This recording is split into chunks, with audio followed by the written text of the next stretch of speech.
get naked, we dance, everybody loves it. It's always a good time. Get the morale up.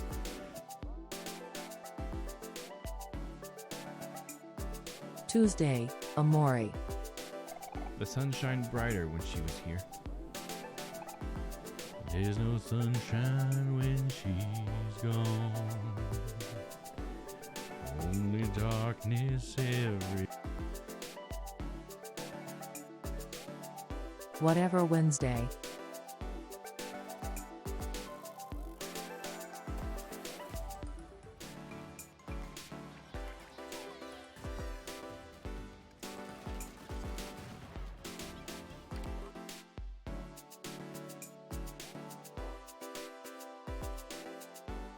Thursday, Ace Attorney Investigations 2. Hey, why? Is this why they kept it from America? Is it because of Ray? Ray's just a problematic character. Just like, come here, young lady. You look pretty sexy. Come hug old Uncle Ray. Friday, Yakuza Kiwami 2. Oh shit, dude. Oh, I forgot about that one. That is so brutal. I wanted the gun. Where's the gun at? There we go. And I just shoot him.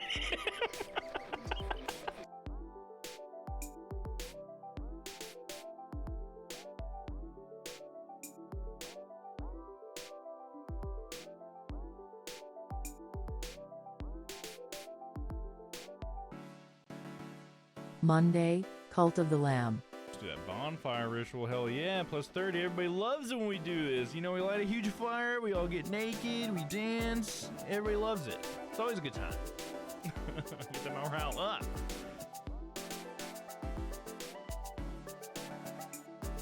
Tuesday, Amori. The sun shined brighter when she was here. There's no sunshine when she's gone. Hello, Only nurse. darkness every. Whatever Wednesday.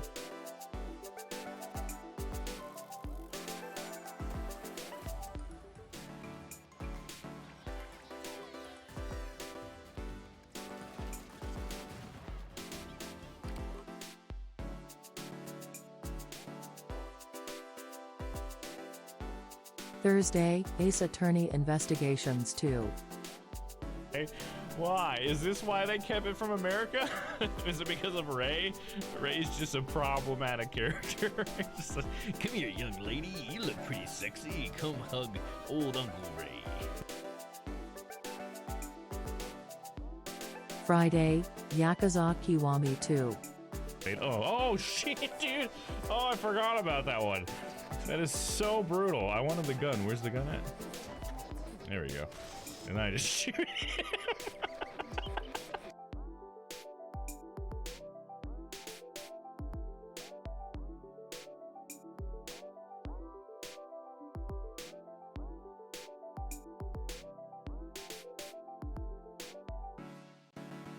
Monday, Cult of the Lamb.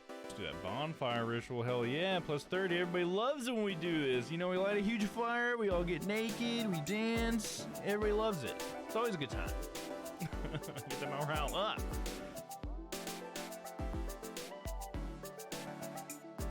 Tuesday, Amori. The sun shined brighter when she was here. There's no sunshine when she's gone. Only darkness every.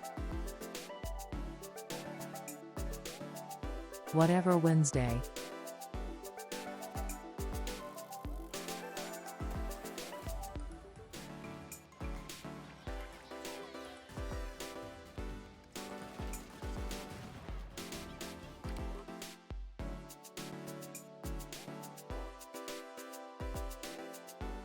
Thursday, Ace Attorney Investigations 2.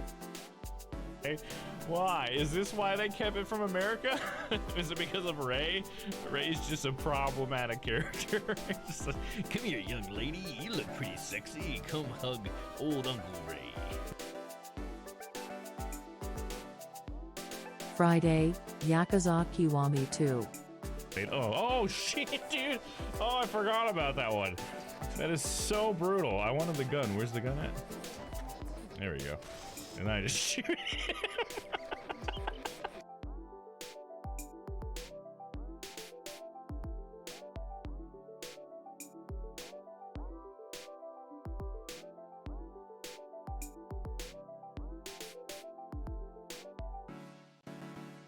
Monday, Cult of the Lamb. Let's do that bonfire ritual. Hell yeah. Plus 30. Everybody loves it when we do this. You know, we light a huge fire. We all get naked. We dance. Everybody loves it. It's always a good time. Get the morale up.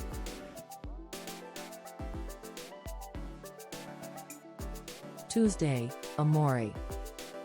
The sun shined brighter when she was here. There's no sunshine when she's gone. Only darkness every. Whatever Wednesday.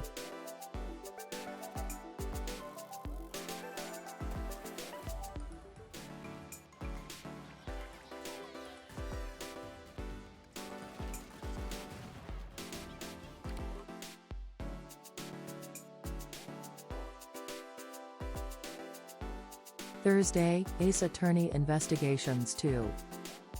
Hey, why? Is this why they kept it from America? Is it because of Ray? Ray's just a problematic character. Just like, come here, young lady. You look pretty sexy. Come hug old Uncle Ray. Friday, Yakuza Kiwami 2. Hey, welcome in, Noah. Good to see you, bud. Dude. Oh, Give me I just forgot another about minute that and we one. will get started. That is so Sorry about brutal. the delay. I wanted the gun. Where's the gun at? There we go. And I just shoot him.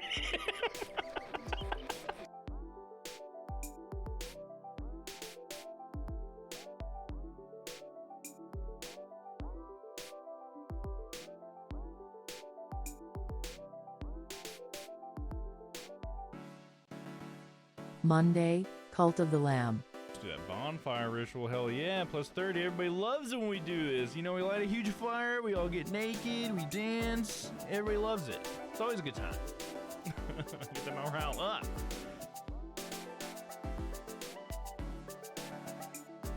Tuesday, Amori. The sun shined brighter when she was here. There's no sunshine when she's gone. Only darkness every. Whatever Wednesday.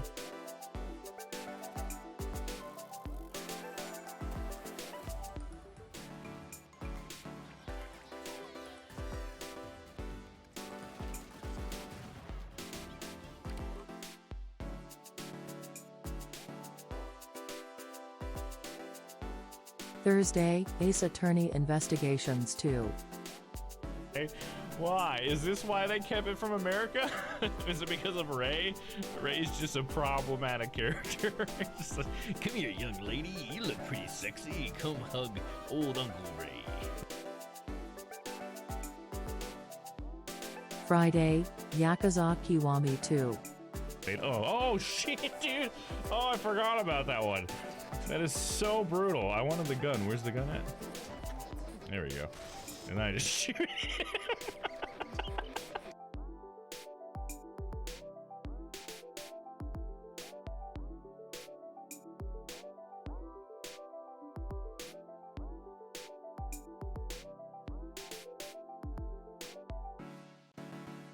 Monday, Cult of the Lamb. Let's do that bonfire ritual. Hell yeah. Plus 30. Everybody loves it when we do this. You know, we light a huge fire. We all get naked. We dance. Everybody loves it. It's always a good time.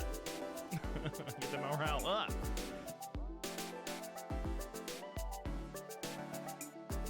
Tuesday, Okay, we're- Amori. Welcome in. Happy Thursday. See, I knew I had something fucked up. I had misplaced my wig cap, so that was my bad. I finally found it. It's all good. It was behind the green screen. So, I mean, there you go. You can tell what was keeping me from finding it the whole time. So as you can see, I'm dressed up as Uncle Ray again today. I don't like that it clips that, but I'm not sure what else I can do about it. It's almost got it. Happy Thursday indeed. Feels good to be back. Hell yeah, dude. You're back in the mainland, right? Back home from paradise. We're going to get to see you next week. Is that right, Noah? You going to be starting up your stream again? How was it? How are you? Seems still getting stuff situated. I need to make sure we can hear the game audio. Let me go ahead and take care of that. I hadn't done that yet. We can minimize that. Okay, I think we're good. Let's see. Get my pedals set up. Let's see. Get my foot pad.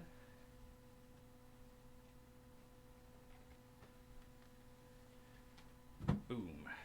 There we go. All right, so I should be able to click us over to the bottom. And we are on episode 3, The Inherited Turnabout. And we don't really have any idea what this is going to end up being about. The figure looks like some sort of detective guy or something. I don't know. We'll possibly be meeting someone new today. Hey, there's Aaron. No, you piece of shit. I've been worried sick. Oh, well, yeah, I got a ton of things to catch up on and fix. Okay, right on. Yeah, I know you're trying to fix your computer for getting Game Pass stuff, right? I remember that was one thing you were going to try to do. Yeah, Aaron, you're talking about massive OBS update today. Yeah, it went to 28, version 28, which has a shit ton of features that it's adding. And so many that things have broken. Mainly, so you know, Noah, it's the WebSocket that's broken. There's a couple resources, Papa, and I think Aaron have posted in the Discord in our section. If you need any help with that stuff, hopefully things will just sort of like get fixed in a patch soon. But yeah, apparently the WebSocket, which is like, if you didn't know, it's the thing that like makes certain programs talk with OBS. Like it's like the method in which it uses. And what they're doing is they've added the WebSocket in natively, but in doing that, they have broken all existing connections between the WebSocket and other programs like Mix It Up, for example. So the problem is that the new connection isn't working for everyone. And so that's, it's broken pretty much. So it seems like it's not really working for anybody, but I guess there are ways you can get things to work. Aaron's made some progress. Papa's made some progress, but yeah. Oy vey, yeah. For now, I just haven't updated. Good thing I haven't fully transitioned over just yet. Yeah, so you should be fine if you're on 27. Are you saying, you might still be using slobs, right? Yeah, 27's fine. That's what I'm still on. But yeah, 28 has some good features coming in. It's very exciting, but it's not very exciting, obviously, that apparently not everything was ready for 28. I'm going to see where we're at tomorrow, I think is where I'm at mentally now, as far as patches and fixes. And I might try updating this weekend, but only if I feel confident that I'll be able to have at least the majority of my features on my stream running. You know, if one or two things go down, that's kind of normal. So, but yeah, hopefully we'll keep it all running smooth. But yeah, let me think about last time. Let's think about last before we get into episode 3. Let's think about episode 2.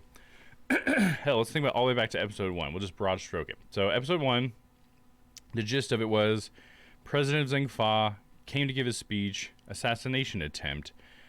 Apparently one of his bodyguards was involved in the assassination attempt and ends up killing another bodyguard, so he is therefore the murderer. So we take him in. While he's about to go, like waiting to get his sentencing or whatever, we become his prosecutor in his case. We go to talk to him. Turns out he's been murdered in the prison. So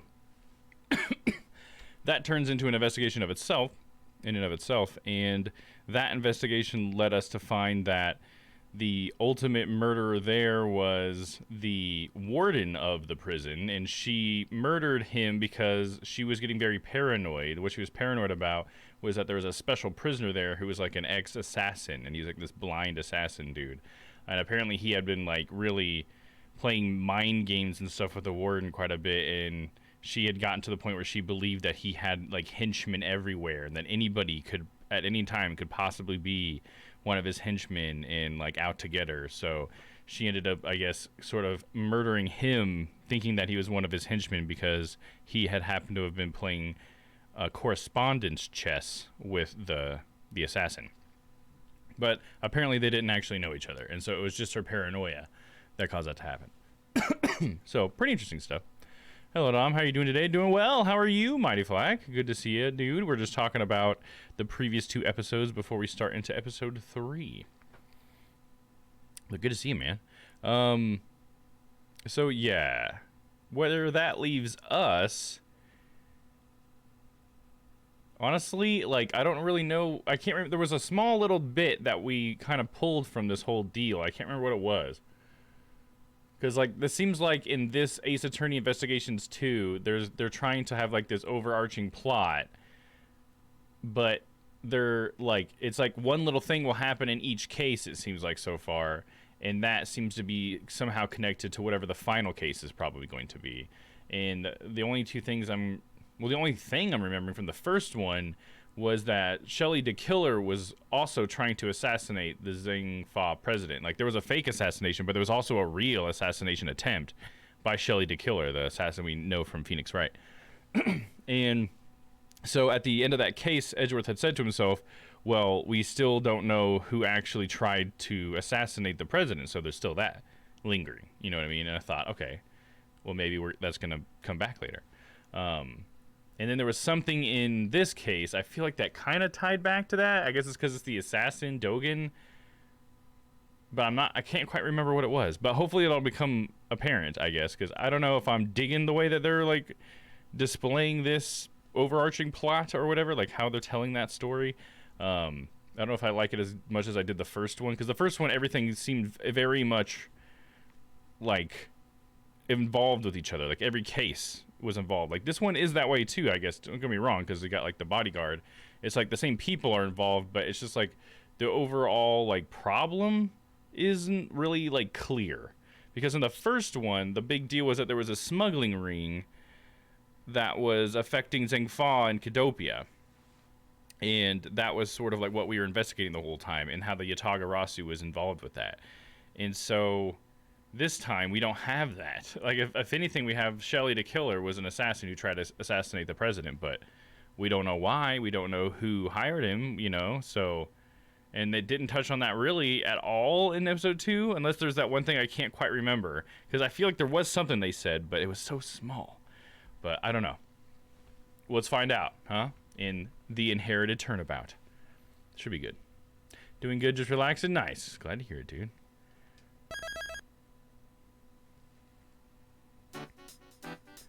Episode 3, The Inherited Turnabout.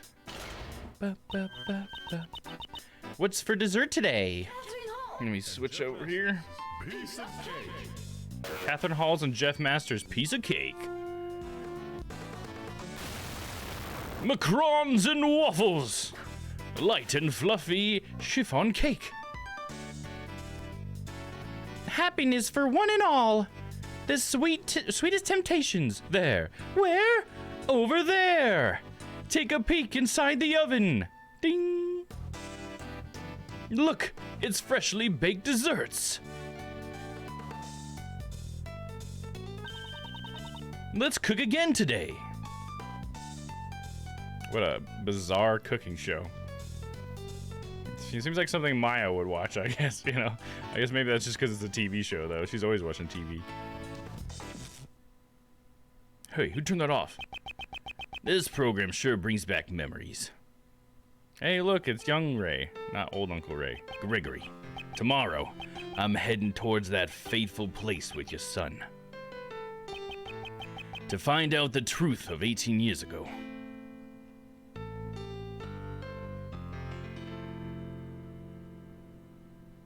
Okay, so we're getting a little bit of Edgeworth's past. See, that's cool. That's what I'm talking about, is what I mean. April 2nd, so it's not April Fool's Day. 10:05 a.m. Zodiac Art Gallery. Foundation Patio. Oh, sorry, Fountain. Why can't I read? Mr. Shields, isn't it about time you told me what this is all about? Why did you bring me to this museum with you? You're not busy now, are you, Miles? I thought it would be nice if we could share the romance of the constellations together. I beg your pardon, but I would like to leave.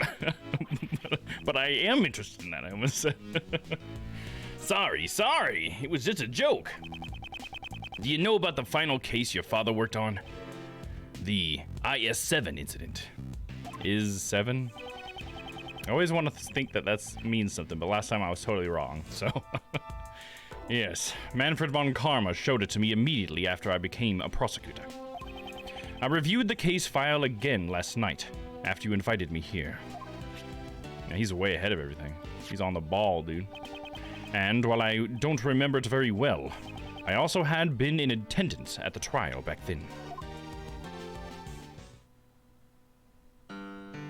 Oh, that's Edgy Boy's father? Hold on, inner voice. When I was young, I loved watching my father do battle in the courtroom. During that trial, it was my father, the defense attorney Gregory Edgeworth, against my former mentor, prosecutor Manfred von Karma. And while the trial ended with the defendant being declared guilty, I see. So you were there too, at Gregory's final trial.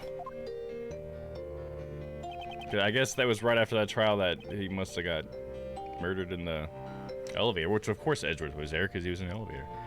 In that case, I'll cut to the chase and tell you what you want to know. The truth about the IS-7 incident. It happened 18 years ago, during the winter. All the buildings were covered in snow, coating the entire town like a layer of frosting. And it was in this very place that the incident occurred.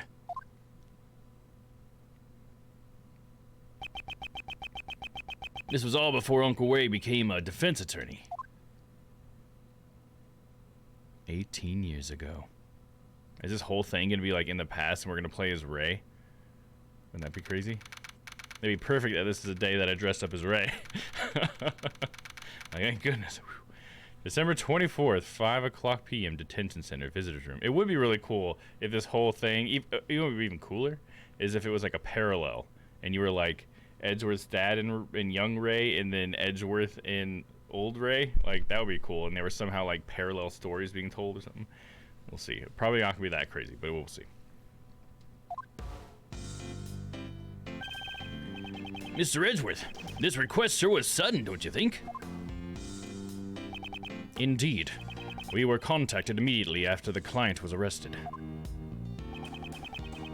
My name is Gregory Edgeworth. I'm a defense attorney. I brought my assistant Raymond with me to meet our client, but... A murder on Christmas Eve! This is just too much! Ah, in the darkness, a miraculous meeting. Oh, what's this dude? Welcome, one and all, to the visitor's room. Amazing! So this is what meeting a client is like. Even look at the guard in the back, dude. He's jazz hands in it. Oh yeah, dude. It all happened so suddenly. I was completely surprised. I'm also surprised. 1,000 pardons for startling you. I am merely expressing my happiness through song. Welcome, one and all. I greatly appreciate you coming. So you're the client for this case? Indeed. My name is Gregory Edgeworth. I'm a defense attorney.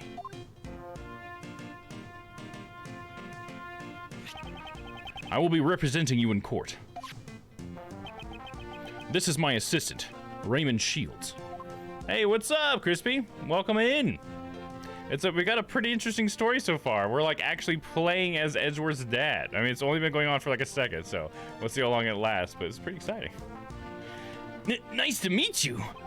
I'll do my best to help you. Relax, Raymond. Please excuse his jitters. He's working part-time at my office as an apprentice. I thought I'd let him assist me in this investigation. So, Mr. Gregory and Raymond, correct? I'm pleased to make your acquaintance. My job involves saving my clients from crimes in which they were falsely accused. First, I should determine if he is truly innocent. First, I would like to know more about you. Ah, I have forgotten to introduce myself. So that's his dad, Greg. Yeah, Greg is, his father. His late father. My name is Jeffrey Master. What? You mean you're Master Jeff? Master Jeff, the master chef? The world's greatest pastry chef? Jeff Master, the master chef? I love it. Yes, I am honored that you have heard of me. All of my fans call me Master Jeff. Wowzers! I'm totally starstruck. I can't believe I get to meet Master Jeff. Look at those pretty eyes Ray's got.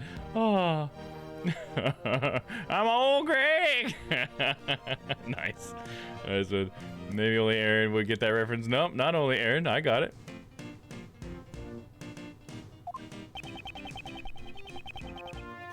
Raymond seems to know quite a bit about Mr. Master. Master Jeff makes fantastic desserts while putting on a song and dance show. Oh yeah, he does. We've all referenced it before. All of Strange Planet should get an old Greg reference for sure. We all grew up on Adult Swim, right? I assume that's where you saw it too, right? Adult Swim. Macarons and waffles, light and fluffy chiffon cake. Happiness for one and all. The sweetest temptations. There. Where? Over there. Take a peek inside the oven. Look, it's freshly baked desserts. Jazz hands. The guy in the back. I love how the guard, he's like always just been like super stoic. But now he's jazz hands. Okay, that's good. And I don't look crazy. Yeah, you don't look crazy at all. You actually made a funny joke. And you thought nobody was going to get it. But you're all good. You're amongst friends. Let's see. I got caught up in their song myself. Ah, see, it looks like he's not so uptight as Edgeworth, huh? Son's a little more uptight. I missed it was in the shower. She just said old Greg. She said, I'm old Greg. That's what she said. Because Edgeworth's dad's name is Greg. Gregory Edgeworth. Defense attorney. His hands, the guard, are funny looking. Yeah, aren't they? They do look kind of wonky. Like they wanted to make sure you can see the fingers, so they're like weirdly like big and separated, or in a weird way or something. Wahoo! I'm so happy that I got to sing with Master Jeff. It's my dream come true. Oh, thank you.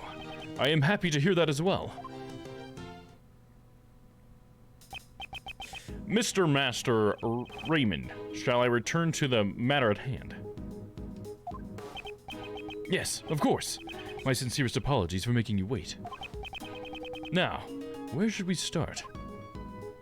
Alright, we can talk about Jeff Master, the master chef, or we can say about the case. Let's talk about Jeff Master. How nice of Edgeworth dad to pay for him to go to university to do a law degree. I don't know that he actually did, because he died when Edgeworth was a kid. This was the last case that he did before he was murdered. He was murdered actually by Edgeworth's mentor, Manfred von Karma. That was a case that Phoenix solved in the second game, I think, because we found a bullet with Gumshoe's metal detector like still in his shoulder from a ricocheted bullet that got him when he went to go shoot at Edgeworth's dad or whatever. Well, it wasn't his bullet, it was the guard shot, and everybody thought the guard was the one that murdered Edgeworth's dad, but the guard actually shot Von Karma, and Von Karma shot Edgeworth's dad in an elevator. It could be inheritance money, yeah, I'm not sure. Rip Greg, yeah, man, he seems like a pretty cool guy now that we get to meet him, but I love that they did this, that they went back and let us play as Greg. That's pretty cool. I think it's awesome. All right, let's ask about Jeff Master. But then yeah, because it might not have been inheritance money, because I think it's more likely that Von Karma paid for Edgeworth to go to college, because Von Karma became his mentor, and Von Karma's like filthy fucking rich. Not that, you know, I don't know how wealthy, I guess, Edgeworth's dad is. There's no reason for us to believe that he's wealthy. You know what I mean? Because, I mean, he just looks like a regular guy. He's not like all fancy like Von Karma's. Because the reason why Edgeworth is like that is because he was like mentored by Von Karma. Like, I know he has the jab at even when he's like a kid when they cut back to him or whatever. I think he does. But the reason why he dresses super fancy, as we can tell here, because his dad didn't dress like that, he gets it from Von Karma. He doesn't get it from Greg. So Von Karma might have been the source of all of his money. But I guess it's not really a point that matters in this universe, you know? For all we know, in this universe, it's free to get a law degree, you know? Because they certainly never talk about it. I just know it's expensive and we don't get student loans. Gotcha, okay. Either way, yeah, it's a, you know, pointless part of their universe, so. You are the world's greatest pastry chef, but you are also skilled in song and dance. Yes, when I'm having a good time, my body just moves to the rhythm by itself. You seem to enjoy making desserts from the bottom of your heart.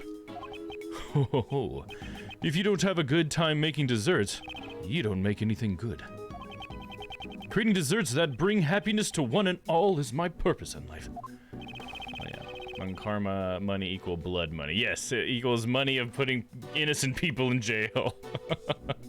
Von Karma part of the Yakuza on the side. Dude, maybe. Or whatever his country, I think he's, what is he? Is he German? Maybe they have a, is there a German mafia? Yakuza-fornia. I love just adding more to it because it's sort of like Japanifornia Britain or whatever, basically.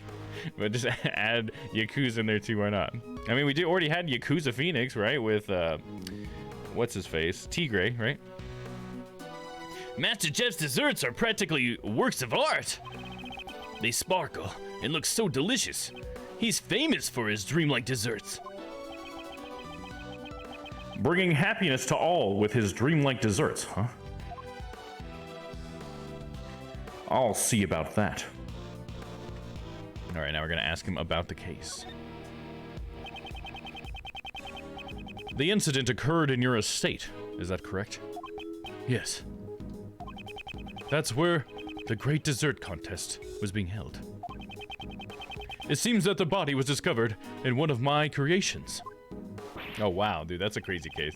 What I also love about this so far is that it says court record and not organizer up there, because it's just like, yeah, classical Phoenix, right? You know, I do miss it a little bit. Not to say it's not cool the way that these games are different than the other ones, but you know, they don't fix what isn't broken. I guess. I mean, they had some corrupt going on in the 40s. Won't name names. Right on, I got you. That guy is so buff he can't wear long sleeves or it restricts his movements. Yeah, and he must be able to dance and sing. Just gotta be able to expand that diaphragm, dude. Get that singing voice. They found it in one of your desserts? For that reason, I was arrested by the detective in charge of the initial investigation. I would never do something as vile as robbing someone of their life. I wonder if it's gonna be Detective Bad. I'm certain that the police will also realize that they have made a mistake. Really? Do you know anything about the victim? He was a man named Isaac Dover. He was one of the competitors in the contest. He was a wonderful man who made desserts of the highest beauty. Why did he have to die? I see. He truly seems to be grieving over the victim's death.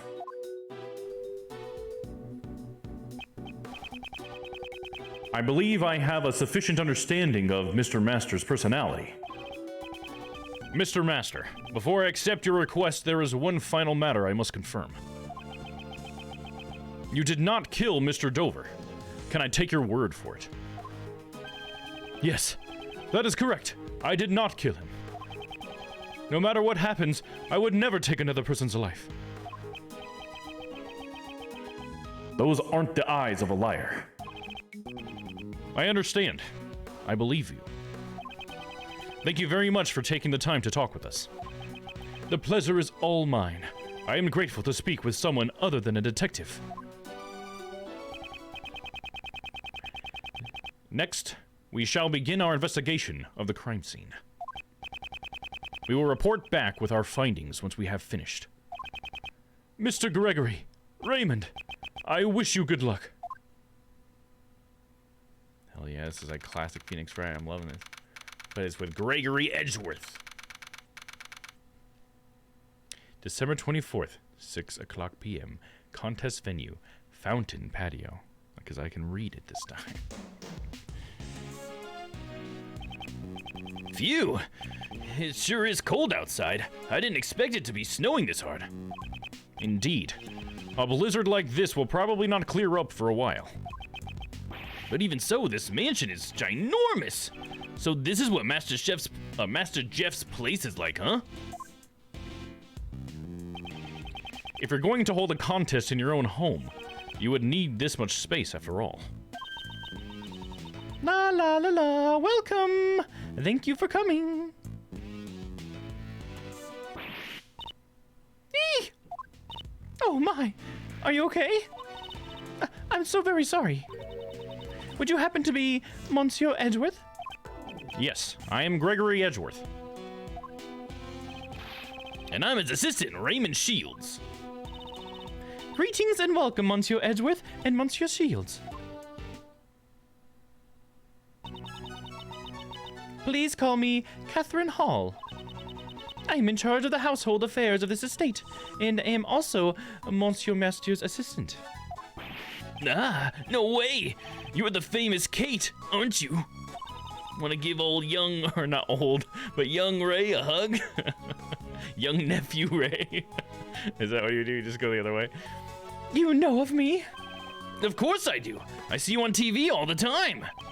I'm a big fan of a piece of cake. Oh goodness, I'm glad to hear that you're a fan. Tell me, what is this piece of cake? What is this cake of which you speak? I don't understand. I must investigate. Come give sweet baby Ray some sugar. There you go, sweet baby Ray. That's what it should be. He's a little sweet baby Ray.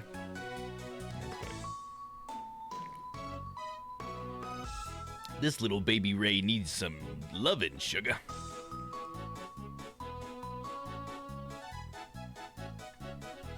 The Great Japanifornia Bake Off, yeah. They have to CGI the logo to make sure it says that. It's a TV show that's hugely popular with the kids. It's always shows that are popular with kids. Like, adults would like this show. I would watch a show that, if they were doing that, dude, like, who fucking wouldn't? You know what I mean? Like, there's no way it would ever even look like that. But if it was like live action people doing that and it looked like that, I would watch it. Are you kidding me? I'm an adult and I would watch that. Master Jeff and Kate sing and dance while they make delicious treats. Just like this. Kids never watch cooking shows, right? I think I did a lot because my mom would always watch them when I was a kid. I don't think I ever did, no. Yeah. I used to watch like Emerald growing up. Cookies and caramel, rich and fluffy cream. Let's make it together. A delectable paradise. Here, there, everywhere. You just open up the oven. Ding. Now it's time for dessert. I wish I knew like a melody I could actually sing it. But it's just like, I got nothing. I guess I could have paid more attention to the background music, to be fair. Maybe there is like a little melody I could follow in there. I don't know. I mean, I watched Gordon Ramsay, but for his insults, not his cooking. Oh yeah, I used to actually watch stuff for the cooking when I was a kid. I watched a lot of Emerald. We watched Rachel Ray was one of my mom was what I was watched, and so I'd watch a lot of Rachel Ray. I also really liked what's his name? Gordon Brown? Elton Brown. Elton Brown? Is that his name? He's the sciencey one. He was on the Food Network, and I think he's the guy that hosts Iron Chef now, but he would always do like really sciencey breakdowns about why food. Alton Brown. There it is. Thank you. I almost had it. Yeah, he would always do like science breakdowns, like it's the fats that are doing this to this, and when they combine or whatever, you know, he would always like explain why it happened and why it works, you know. And I always thought that was really cool. So that was one of my favorite. I think it was, what was that show? Fuck, I don't remember. Good Eats or something like that. I don't remember what it was called, but he had a show that was all about that. Man, I can't believe I forgot like his name. I forgot the name of the show, but it was so good.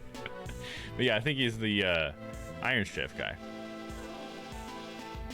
The sprites are more dynamic than normal.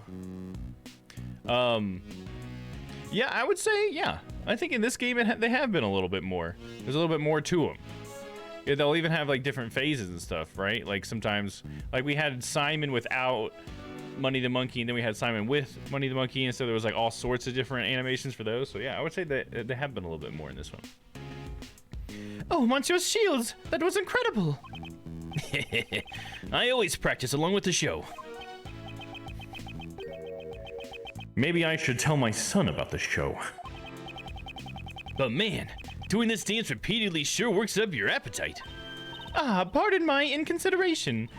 I've forgotten to take care of our guests. Please, relax and have some tea.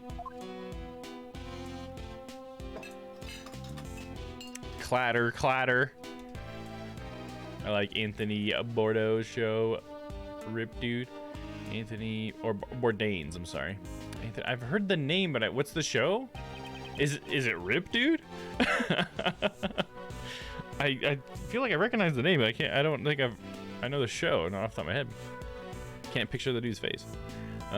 Oh, is this some, or this is some fine Ceylon tea. Ceylon? Ceylon? Something like that. I hear the aroma of citrus does wonders for your concentration. I see. So this is what Ceylon tea smells like. Oh, these saucers are chilled. Yes, they help cool the tea more quickly for people who are bad with hot beverages. I see. These teacups also have a wonderful design. Oh, thank you very much. They're one of the few pride and joys of our estate, ordered directly from France. They were made by the famed sculptor, Pierre Hoquet. They are my absolute favorite articles of tableware. You seem to greatly appreciate this man's work. Yes, they are like treasures to me. She appears to be very honest about what she likes. Thank you, Miss Hall. But it's time for us to move on to business. Are there any details that you can give us about the incident? Ah, you're right. I sometimes get so distracted welcoming guests that I forget myself. To tell the truth, I was the one who discovered Monsieur Dover's body. Anthony Bourdain's Parts Unknown, I think. Oh, okay. Huh. That doesn't sound very familiar, but that's cool. Maybe I should check it out then, huh? Is it like a travel food show? I assume it's a food show since they're talking about, but maybe not. So you were the first one to discover the body. Is it true that the body was discovered in one of Mr. Master's desserts? Master. Yes, it was during the judging of the great dessert contest. I heard the sound of someone breaking from Monsieur's room.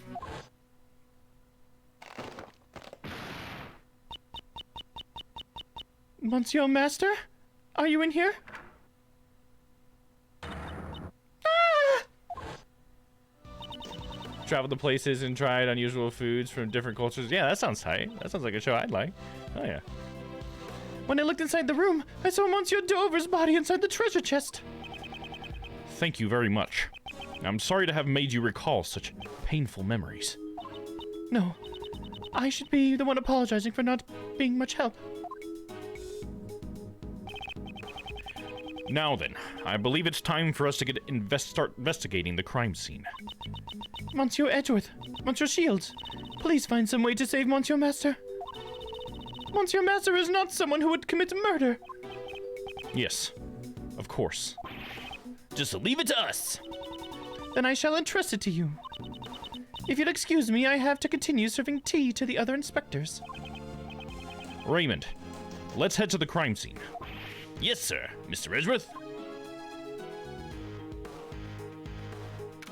I think you should check under that cart and see if there's another body. Yeah, we're gonna have to check all of his cakes. Wait, so are you telling me that's a cake? Because they said that they found him inside a cake. So that's a cake, dude?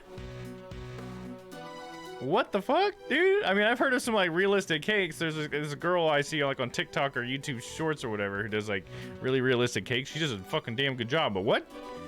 Could she do that? It's a badass cake, dude. Hell yeah, dude. I hope it's chocolate flavored. There's so much brown, I just assume it's chocolate. That's too much, yeah. I guess if he was gonna have a super grand party, wouldn't it be crazy to be at a party where like that cake served everyone and you got like a piece of it? Just got like some chunk out of it.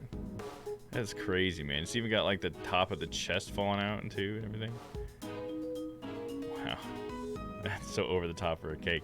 And look who it is. I was right. It is Detective Bad. Nice. Nice. I do like Detective Bad. He's pretty cool. For being Detective Bad, he's pretty good, I would say. He's a member of the Yatagarasu, the elite thief corps. Is that the right word for it? Sorry, one sec. I adjusted my mic recently. I'm still trying to determine if I like it.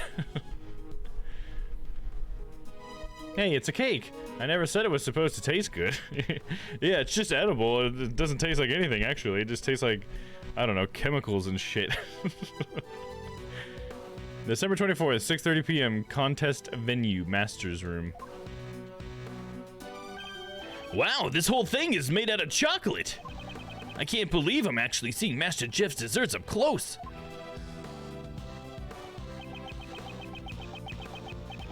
Were this not the scene of a murder, I admit, I too would have delighted in this occasion. Ugh. Now that you remind me, it's a murder scene. I'm getting shivers down my spine. Perhaps it's because this room is cold to begin with. Now that you mention it, this room is really cold. Achoo!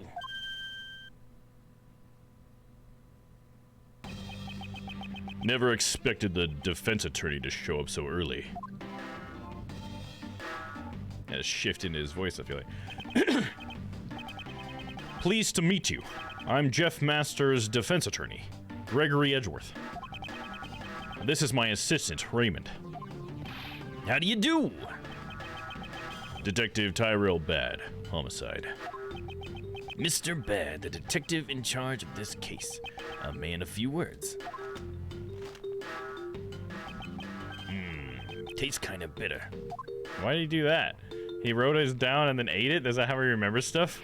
He ate the paper? He likes to digest his memos in his stomach as well as his mind. It's just a strange habit of his. Please don't be too concerned. It would probably be too much to ask him not to be concerned at all. More importantly, Detective Bad, will you give us permission to participate in the investigation? Permission denied. Why? Mr. Edgeworth is Master Jeff's defense attorney. Defense attorneys plant false evidence to try and get their not guilty verdict. I don't want their kind to disturb the crime scene. I forgot he's the one that does the ... dots, isn't he? God, I hate that. Like, I like Bad, but I hate that about him. The dots are so silly. It's weird. He's like, what's his name? Christopher Walken almost. He just like adds dots where there's like spaces where there's no need for it. We must have a good fiber diet. Yeah, dude. All that paper, man. Mr. Edgeworth would never use false evidence to defend his clients. I can't trust that, coming from a defense attorney. Do the police still suspect Mr. Master even after the investigation? If we didn't, we wouldn't have arrested him. I believe that Mr. Master is innocent. That's why I have come to investigate. Believing in his innocence without investigating the crime scene. How naive. That's why I would like your permission to investigate. By investigating the crime scene, I want to ascertain if my thinking is naive or not. So you don't intend to leave until you've investigated the crime scene? Yes. Fine then. I will give you permission to investigate the crime scene. Thank you.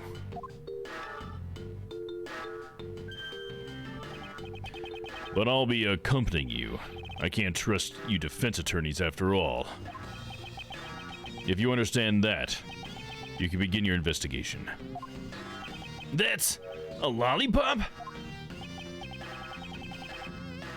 I'm a little surprised myself.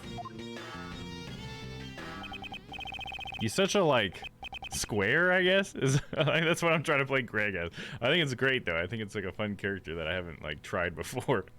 But I think it works for Greg. Greg's a bit of a square, which is great. That's what we like about Greg, right? Oh, Greg. All right, let's begin the investigation. Raymond, be sure to take notes on the case. Leave it to me, Mr. Edgeworth. Just begin already. Begin investigation. Now I get to control Mr. Edgeworth. What are you investigating? Sir, I'm checking the temperature of the stream. What have you learned? Sir, this stream has warm water. The stream is connected to the fountain in the patio and runs through every room. It's an unusual construction for a room. The minds of the rich, I'll never understand. What about over here? Was there nothing suspicious in the cupboard? No, sir. So there was something. Oh, no. Only things like cooking burners and tableware were placed there. I see. Defense attorney. Was there nothing that you noticed? No. So you did notice something. Oh, no. I didn't notice anything.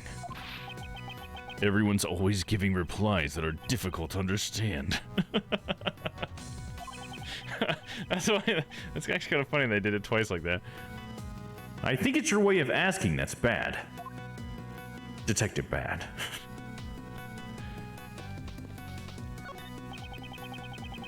It appears to be a display of sailing equipment. There's also the possibility that one of these is the murder weapon. No. It looks like these pieces are all made out of chocolate. You can't beat someone to death with these. Misleading. At any rate, they all have had such good workmanship that they would look just like the real thing. It really speaks about the level of skill Mr. Master has in his craft. This guy looks sus. Excuse me, but you Dude, I mean, if that stance alone was not sus enough. You know what I'm saying? You could beat someone to death with vegan chocolate. Shit's hard as a rock. Is it? I've never tried vegan chocolate.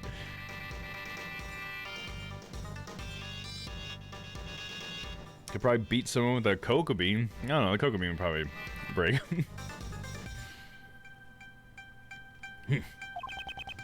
My apologies. I was meditating. What did you ask, Mr. Detective? Actually, I'm a defense attorney. My name is Gregory Edgeworth. I'm his assistant, Raymond. Pardon my late introduction. My name is Dane Gustavia. I am one of the pastry chefs participating in this contest. What kind of desserts do you make, Mr. Gustavia?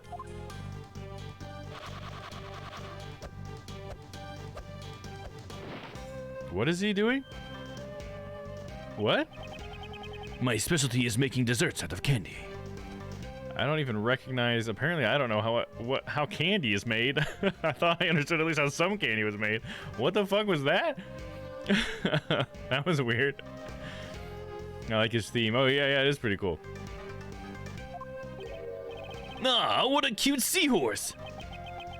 It was meant to be a dragon dancing in the sky. This is a dragon? I think it would fit better in the ocean than in the sky. I know all too well that my design is my weak point. I plan to study design and undergo training in Zhengfa once things settle down here. In Zhengfa, bringing some stuff in.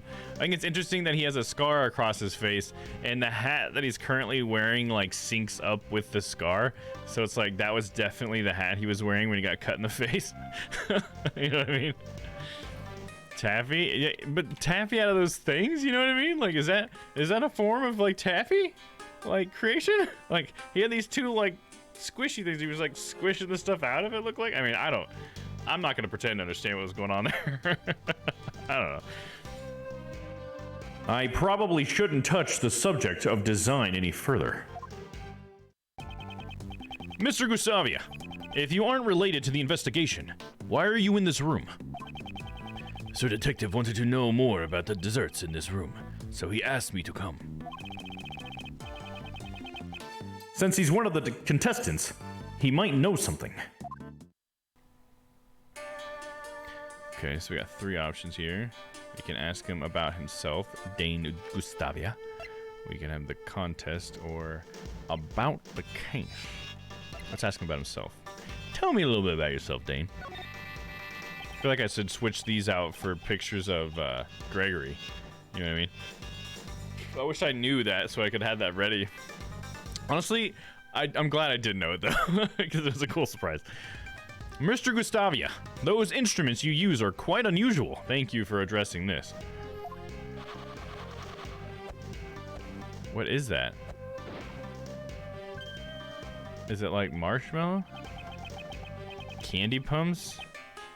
Okay. These instruments are called candy pumps, and they pump air into the candy. They pump air into the candy. Like, is it like marshmallows? They kind of look like swords. They're so cool. Indeed, ever since I began using them, no day has gone by where I didn't receive a burn or wound. That's why I wear red clothes, so that not a single stain will ever show on me. Making desserts a serious business. I am always training. What kind of food sorcery is this, right? I blame MSG. It's the flavor enhancer. Does he injure himself because he hasn't trained enough? Now we're gonna ask him about the contest. Can you tell me about the great dessert contest that was held here? From the looks of this room, it seems the desserts weren't just for eating. The exhibition Sir Masters held was a contest in the art of dessert. The art of dessert? Desserts that are true works of art, made solely out of edible materials. The works of art in this room are all made from desserts. Now that you mention it, the whole room is filled with the smell of chocolate. Sir Master exhibits great talent in both flavor and design. If you are not able to surpass Sir Master in flavor and design, you will not be able to win. Beating the world's greatest pastry chef is pretty hard, isn't it? In other words, if I can surpass Sir Master, I shall become the world's greatest pastry chef. That was the prize of this contest. The prize of the the prize is the title of the world's greatest. In addition to that, there is also Sir Master's treasured Angel's recipe. If you want to learn more about the contest, just look at this piece of paper. And quit asking me questions. These are the rules that were given to the participants of the contest. Okay, I'll have to take a look at that. And we're gonna ask him about the case. Sorry, but I do not know much about the incident. I only learned about the incident after the judging had finished. How was the contest judging carried out? Let's see. Sir Master started judging at 3 p.m. Starting from my room, the judging proceeded in a clockwise direction. So they each have rooms full of foods? Like desserts? Is that how this works? That'd be crazy, dude.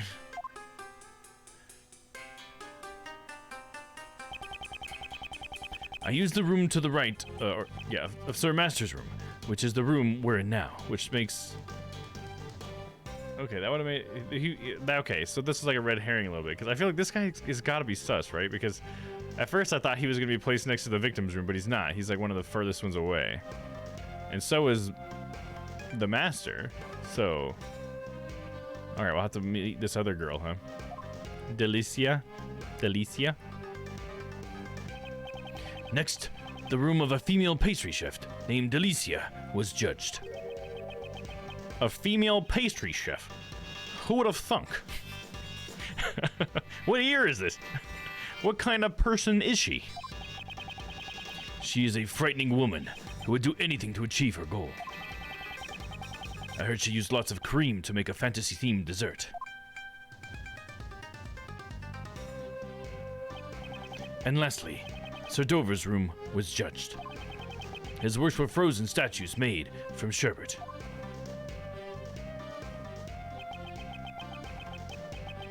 Hall discovered the body in the middle of Gustavia's judging.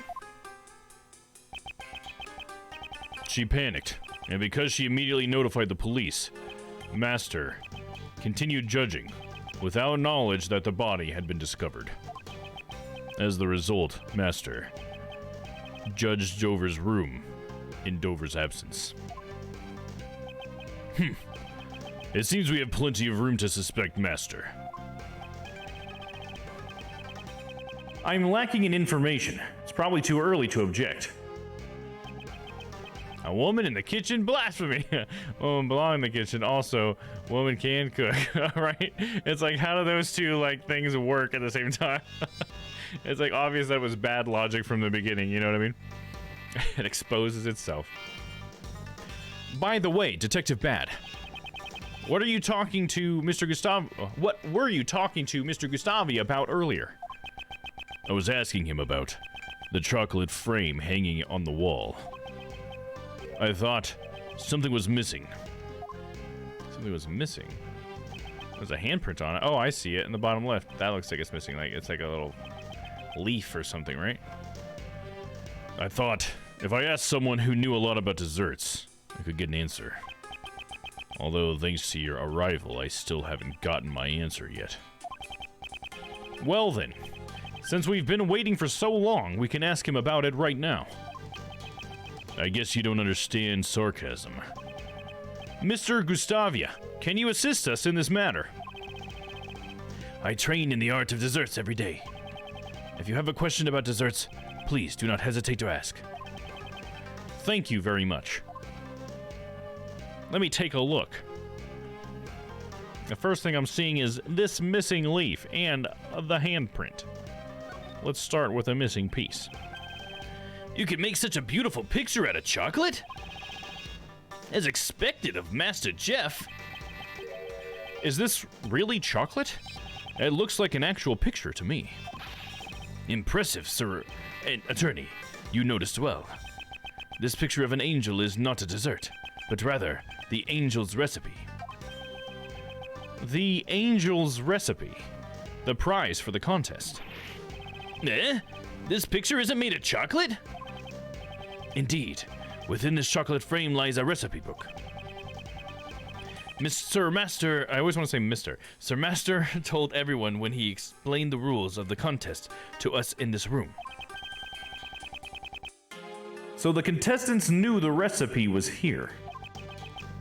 How about it? This frame. Don't you think it's missing something? This must be what Detective Bad was asking Mr. Gustavi about earlier. This chocolate frame. There does seem to be a part that's missing. That's what's been bothering me as well. Eh? What's missing? Let me show this idiot Raymond what part is missing from this frame.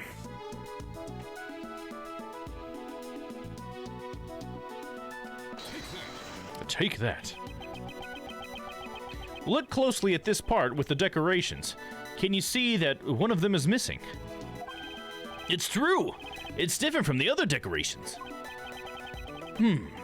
This imperfect balance in the decorations is not like Sir Master. Upon closer examination, it seems this frame is not the only one with missing parts. We need to investigate further. What about the handprint, though? We still gotta look at that handprint, dude. That's still pretty sus, dude. All the desserts in this room each have one part missing. Whoa! The candle holder and the sailing tools are all damaged as well! And we'll just put a happy little follow right here. Happy little fall right there. What's up? User KSM01. How you doing? Thank you for the follow. Welcome in. Feel free to say hi in the chat. Tampered desserts. The desserts Mr. Master made were damaged in several places. So someone tampered with the crime scene? Oh, we got a logic folder. That's where old edgy boy gets it. And Gregory passed down the logic folder. Like father, like son.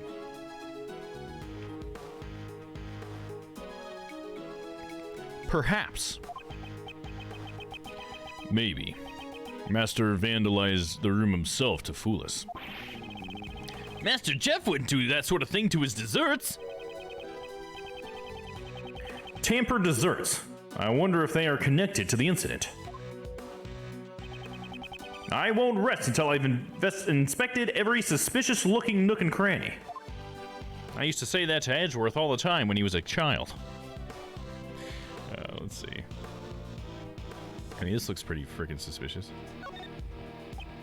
It's suspicious and nutritious, and it's wonderful to eat. These finger marks are... These are unidentified finger marks. We don't know who they belong to, since no fingerprints were left behind. Finger marks without fingerprints. These might be related to the case. I mean, I could see all of these people using like a rubber gloves, right? Just to keep like their fingerprints off it, since it's like, it's probably like very impressionable stuff. So use like gloves to make sure that you don't leave fingerprints all over it, right? So it's like, that makes it even harder to say like, oh, well, like who was the one who had gloves? It's like, well, probably everybody, right? It's a mystery. He was probably wearing gloves. Detective Bad likes dreams and romance. I don't think there are dreams or romance at a murder scene.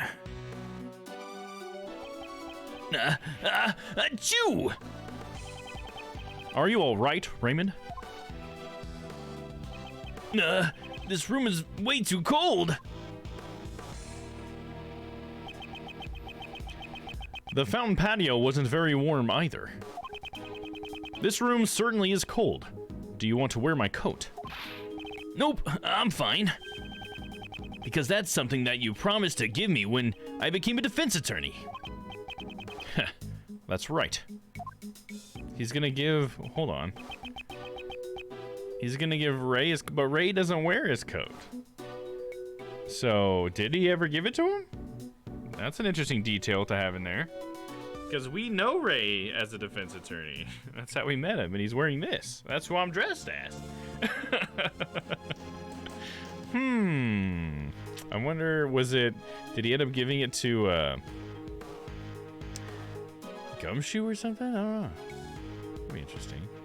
I don't know. I don't think Gumshoe ever met Greg. You know what? Also something I'm just realizing that I didn't think about before? Bad doesn't have any bullet holes yet. This is before Bad got in that shootout, whenever that was. Because he doesn't have a single bullet hole. I just realized that. Why is the temperature turned down so low? It's been turned down in order to maintain the chocolate's temperature. Why don't you try opening the panel cover on that wall? Panel cover? Whoa, there's a secret panel hidden here. He's Detective Good right now, yeah. There you go. This control panel is installed in all the rooms Sir Master prepared. So as not to detract from the dessert's presentation, the cover was closed to conceal it. What does the panel do? It allows you to change the temperature and the lighting in the room. In order to preserve any type of dessert, it can go down to about negative 22 degrees Fahrenheit. That's fucking cold, dude. The room would be like a freezer. It's set to 59 degrees Fahrenheit. No wonder I thought it was cold. Detective Bad, I'm not allowed to change the temperature, am I? Preserving the crime scene is the foundation of being a detective. But I'm not a detective. So I can disturb it, right? A defense attorney can't recklessly damage a crime scene either. Indeed. Sir Assistant, enduring hardship is also a part of training. In order to preserve chocolate, 59 degrees Fahrenheit to 64 degrees Fahrenheit is the ideal temperature. The ideal temperature for chocolate as expected of a dessert chef. No, it is but a trifle. This is basic knowledge to anyone. This is basic knowledge that anyone should know if they are a dessert chef. So what's the ideal temperature for candy and fresh cream? As long as you watch out for humidity and hot temperatures, candy shouldn't melt. For fresh cream, around 50 degrees Fahrenheit is the ideal temperature. You need to watch out for humidity and hot temperatures for candy. I see. Detective Bad. He seemed a bit happy when they were talking about candy. Is candy one of his favorite things? I really want to know what everybody likes. That's one thing about me, Gregory. If you like something, tell your old pal Greg. He wants to know. I already checked this area earlier, but it never hurts to take another look. Oh, well, we looked at the panel already, right? It seems this control panel can change the temperature and the color of the lights in this room. The colors are red, yellow, green, blue, cyan, and white. That sure is a lot. This room's temperature is 59 degrees Fahrenheit, and the lights are set to white. It's because the works in this room are made of chocolate. By using white light, the chocolate can stand out. For Mr. Master, everything in this room is probably a piece of art. Is the freezer cold enough to die in? Could you possibly die in the freezer? I need to know what the like cause of death was and stuff, right? We gotta work. Why don't we start there? We like started in the farthest place. Well, I guess this is where the body was found, right? But we don't know that this is where the murder took place because it's a Phoenix Wright game. Or sorry, it's an Ace Attorney game, so that means that the murder definitely didn't take place wherever the body was found. That like almost never happens. All right, let's look at this button. This is a fire alarm. Let me say in advance, that's not a dessert. It's the real deal. The real deal Holyfield. If you press that, an alarm will sound, and the security will be contacted.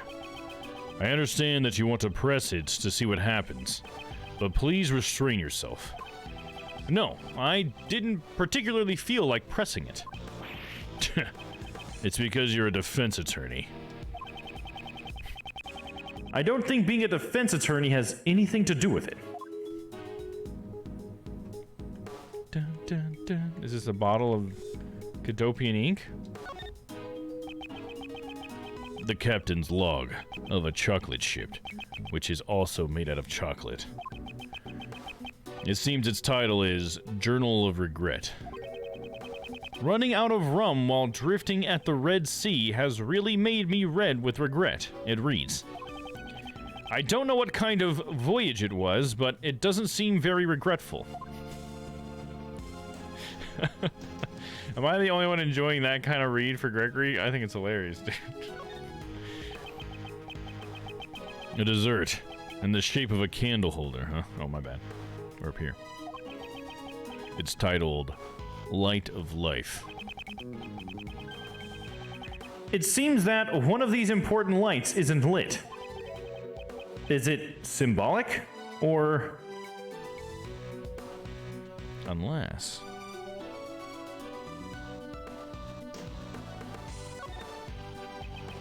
This picture of an angel is not a dessert, but rather the angel's recipe.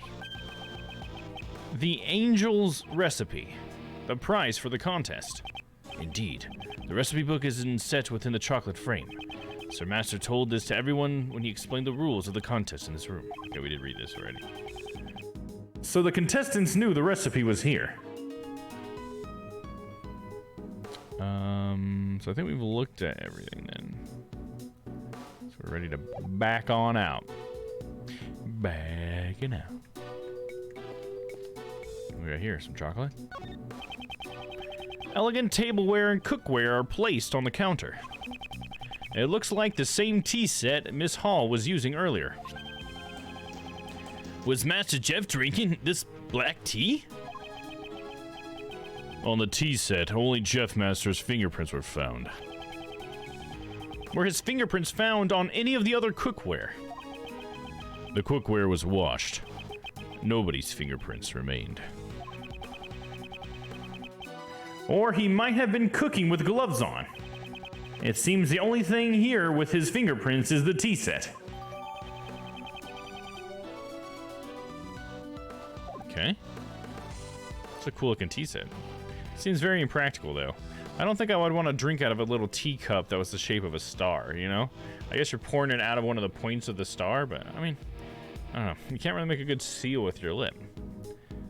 To make sure it all gets in your mouth. Your mouth.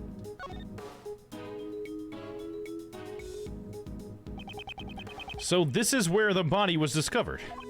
Yeah. The body has been removed, but otherwise, the crime scene has remained untouched.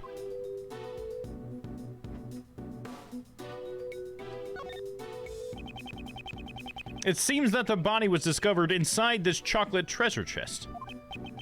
The person who discovered it was Miss Hall.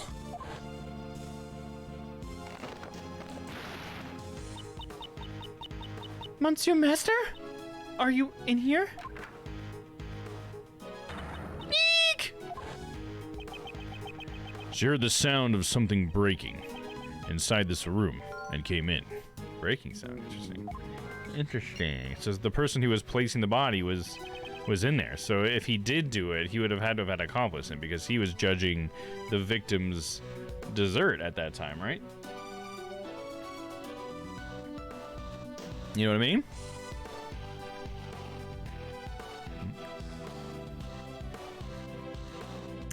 I would like a little more information about this.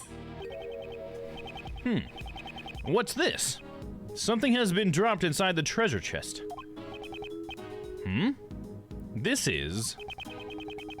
It seems to be some kind of seal, with a design and initials carved into it. PH? PH, and then it's got like a snowflake design. PH, I'm just trying to think, is that... Does that mean anything to me? I don't know. It looks like a signet crest. Oh, was it the victims? I don't know if it was the victims, but we should take it in for now. Oh, the police didn't find it, huh? Found near the body at the crime scene. Does the design hold any special meaning? Yeah, maybe. Maybe it's talking about the acidity somehow, pH? You know, probably not. To build such a large ship out of chocolate is magnificent. As expected of Master Jeff, I want to try eating it. Although I have no idea where to start eating it from.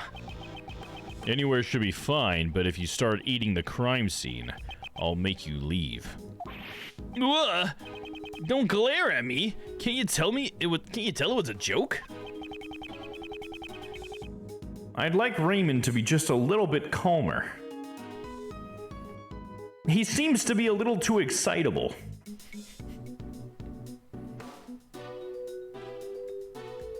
I'm really rethinking this whole assistant thing. Is that the same thing as what we just did? Yeah.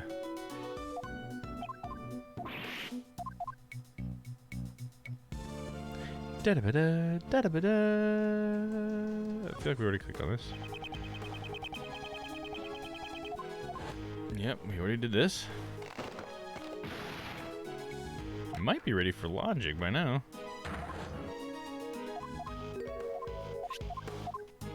I think that's all we got here. Yerp.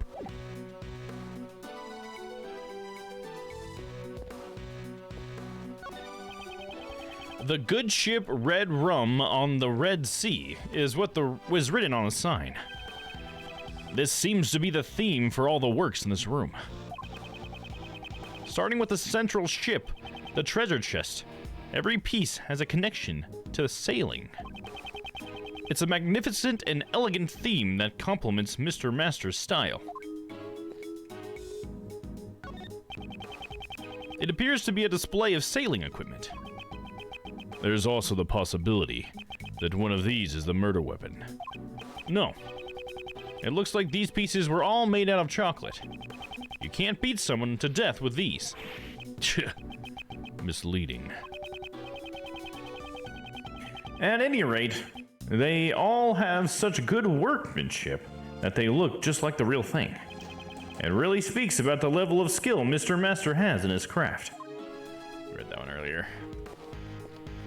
I think we're ready to logic. Let's try it. So we have the tempered desserts. The desserts Mr. Master made were damaged in several places in the breaking sound. Okay, well, that's obviously connected, I guess. Seems a bit like an obvious one. I thought we had more than that for some reason. He's just a defense attorney. What do you think, I'm some sort of prosecutor with a jabbit on or something? Who is that? I don't think these pieces will fit together. Oh, they don't? Damn. That's weird. Okay, well, I was just saying that was obvious, but apparently not. So, the fact that the desserts were damaged and that there was a breaking sound is not linked? Okay. I guess we gotta keep looking around. It sounded like it was a winner. Let's check this out. We got some gloves here. Master, use these gloves while making his desserts. They hit his fingertip prints. Certainly, it's possible that they were used for that purpose. But wouldn't you agree that finding cooking gloves in the kitchen is perfectly natural? Doubt everything. That's my job.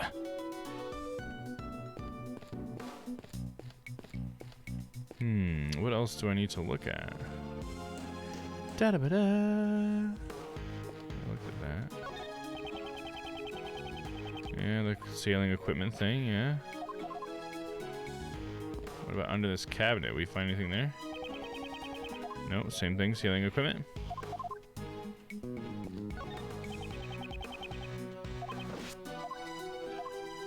Yeah, the stream, whatever. Can I walk into the stream? And then Gregory jumped in. Is there more we can talk to Gustav about? Can we present something to him? I'll try presenting the crest, I guess? Yeah, it's an Ace Attorney game, so the answer is never the obvious one, right? It's the picture of the banana, not the banana itself. If you guys haven't seen that, there's an Ace Attorney, like, I think it's called, basically the Ace Attorney series, I think is what it's titled, because they always do, like, basically. It's like, well, this is, basically the series. And then it makes a bunch of jokes about it, and that's one of them is like, oh, you weren't supposed to show the banana, you were supposed to show the picture of the banana, or whatever. And stuff. It's so funny. Always reminds me of that. My apologies. I was meditating. What did you ask, sir detective? I'm a defense attorney. And about this piece of evidence. Meditating again? I guess if it doesn't catch his interest greatly, he won't even give it a glance. Okay, so he doesn't really care. The fingerprints, I guess? We'll try to show him this. We'll just show him everything. Fuck it. Same thing. Okay. How about the teapot? Nope. And the... Oh, we can look at the contest rules. We have a look at that. Yeah. How about I show my attorney's badge? That badge has a rather artistic design. My craftsman's spirit is shaking. Mind if I borrow it for a while? Sorry. This is rather important to me. It would be unbearable if it got hurt in the candy-making process. Okay, so is the contest rules. The title of World's Greatest Pastry Chef. I intended to achieve it through this contest. Afterwards, I am able to master my design training in Zhengfa. I shall be recognized as a first-class pastry chef in both cooking and design. I would think the order would be reversed. Okay, so that's all we have.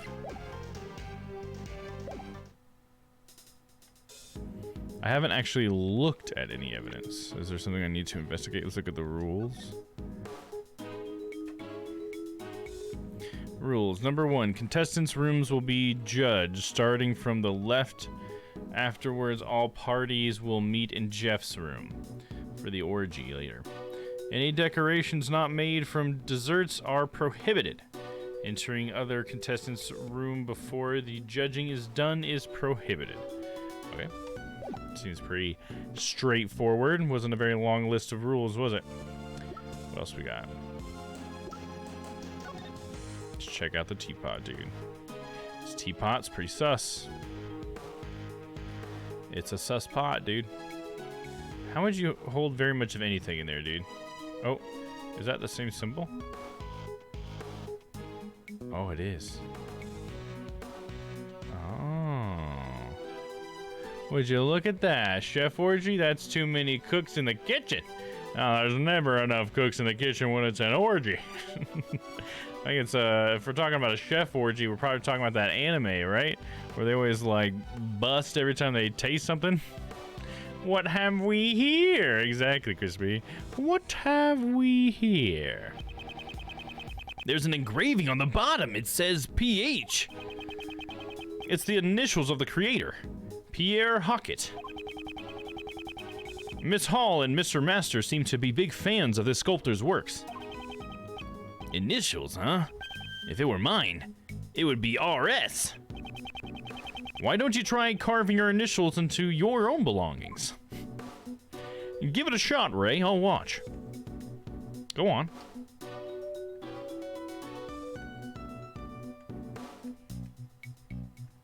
Did that not, like, mean anything to us? Like, oh, what about the signet crest or whatever? Is that weird? Food Wars, that's what it is. Everyone busts a nut or two when Sebastian makes food in Black Butler. Oh yeah, is that one of those? I think the 3rd season had a curry contest or something. Nice. I'm about to bust for this curry. Gregory. This is a rather splendid design. You think so? Seems a little eccentric to me. I'm not even sure how to pour tea out of it. I assume you grab it by the little hole thing in the back, and then the other tip would, you know, like fall up, I guess, as you tip it, right? And then it would just swing out. Open up, maybe? I don't know. That's what I'm thinking. And they're like, a curry pie? Then they try it, and then, oh! Rather than the practicality.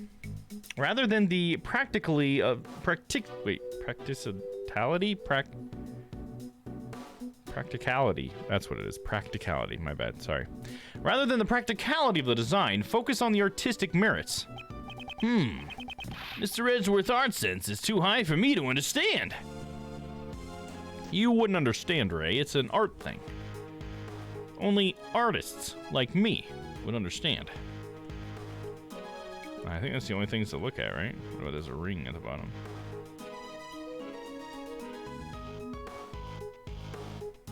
I think that's it. Can I logic anything from that?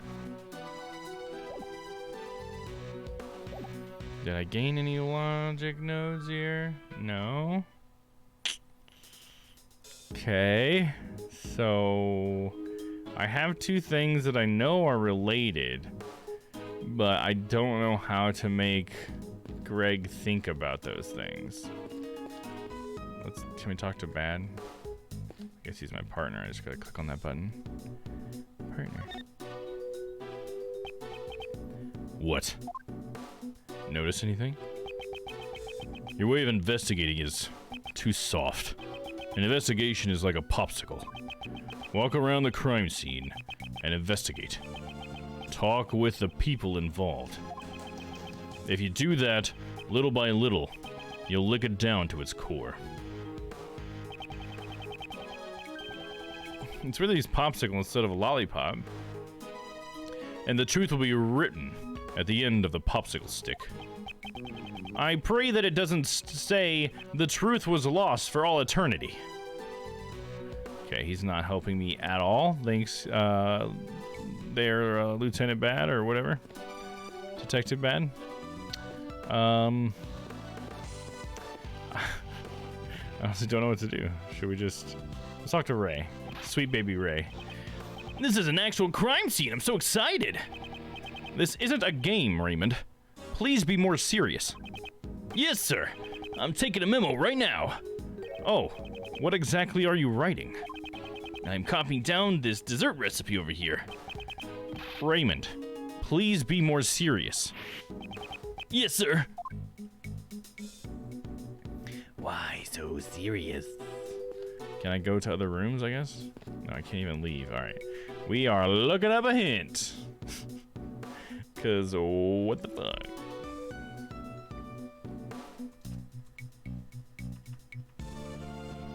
Ba-da-da-da, ba-da-da-da.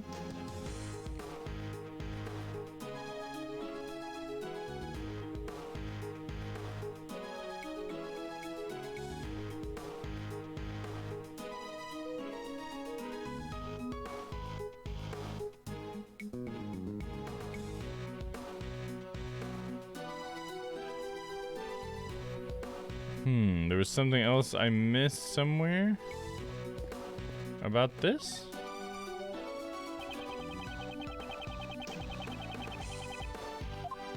There was something here I missed? Is that right?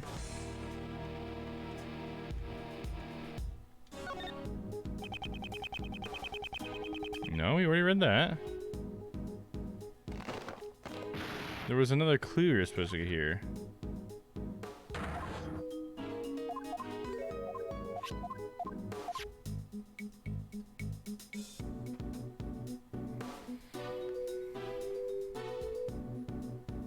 Okay, well, how do I get that piece of logic, though? I don't know if you'd be interested, but there's a like of figures called Pop-Up Parade, and they're releasing an Edgeworth and Phoenix figure. Oh, that's cool. Is that like the ones that you had shown me before, or these new ones? I think there was a couple little figures you showed me before. I don't know what brand they were, but they were pretty cool. A line of figures. Yeah, I figured that's what you meant. I'm not a big figures guy, but I think maybe if I had a place to put them, I'd be interested. You know what I mean? I just don't have any, like, I need to buy shelves. At this point, though, I need to move, and then I'll buy shelves in my new house, I think. You know? That is pretty cool, though. If you want to link them up, I'd love to see them, that's for sure. Put them in the Discord. I like the normal size figures, but they're a little smaller. Okay. Yeah, if you could pop a link in the Discord, that'd be cool. I'd be really interested to check it out. Let me see here. Where am I at? Breaking sound. Oh, I can pan. Oh, shit. That's what it was. I didn't realize that at the bottom of the screen, you see it says hit Y to go to the right. There's a whole nother area over here. Okay. There we go. Figured it out, and then we can look at this thing. Obviously. It seems that the stand supporting the ship has been broken. The ship tipped over and broke the treasure chest, didn't it? Ah, maybe. Could the victim have been crushed by the ship and killed? If that were the case, this would have been an accidental death. You two aren't serious about that, right? Well, we were only discussing one of the possibilities. I was being pretty serious, though. Domm chat Edgeworth, you can see by clicking the thumbnail just underneath Phoenix. Okay, sounds good. Detective Bad, I would like you to tell me about the state of the victim. If you mean a photo of the body, here, look at it, all you like. Oh, horrific, a dead body. It seems the victim was beaten to death with a blunt object. Beaten to death. The victim appears to have been beaten to death. There was blood everywhere. Has the murder weapon been found? You should try asking the prosecutor in charge later. It seems he doesn't intend to tell me, frankly. I wonder who the prosecutor will be. Mon Karma? I guess, right? Probably. Oh, it has to be, because it already showed us that, right? Because we had that flashback beforehand. So I think it has to be. So, may I borrow this photograph? Sure. It's not a photo that was taken by the police. I took it on my cell phone when I got here, just for kicks. It's because I like taking pictures of dead bodies. Miss Hall took a photo of the body with an instant camera when she discovered it. An instant camera? Is that like a disposable camera? An instant camera is a camera that can develop film right after taking a picture. Huh? Such a convenient camera exists? Yeah, shake it like a Polaroid. Have you ever heard that song, Raymond? Anyway, let's go over the state of the crime scene a bit. This photo, upon closer examination, contradicts the state of the crime scene. I'll have to deduce the contradiction to resolve this matter. I'll have to do a little bit of thinking.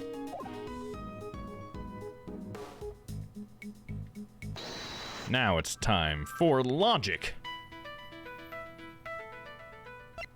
So we have the broken sound, and then the broken stand and the breaking sound. That's the thing that broke. Okay. So it's still obvious if I would have found the fucking stand. Due to the broken stand, the ship lost its balance. It would seem Miss Hall entered the room upon hearing the ship collapse. Yeah. When Miss Hall entered the room, the ship had already fallen over. Logic or common sense, or both? I mean, because logic, I mean, common sense is logic, right? They're pretty much the same thing in a way. I mean, I get they're subtly different, but they're almost the same thing, right? I'm with you. When Miss Hall entered the room, the ship had already fallen over. At any rate, I wonder why the stand broke. Why stand broke? Maybe there was something wrong with the ship's balance in the first place.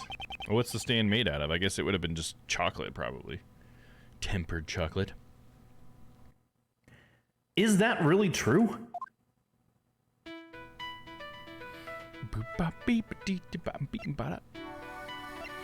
Why the stand broke? Because he was beaten to death.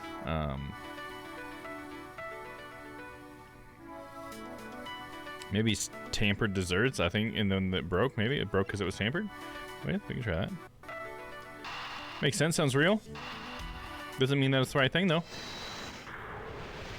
Right? Each of Mr. Master's works had a piece that was missing. Add to that the fact that the ship's chocolate stand was broken. I think we can surmise that someone ransacked this room. And the one who did it could be the true culprit. That I don't know. But I think it's safe to say that the ship's stand got broken when the room was ransacked. And when the ship fell over, it broke the treasure chest lid. But how does that explain the strange behavior of the barbecue lid? I expect that the lid of the treasure chest was originally closed. Probably containing some sort of treasure. Let's take a look at these figures Chris was talking about. Boom, boom, boom, boom.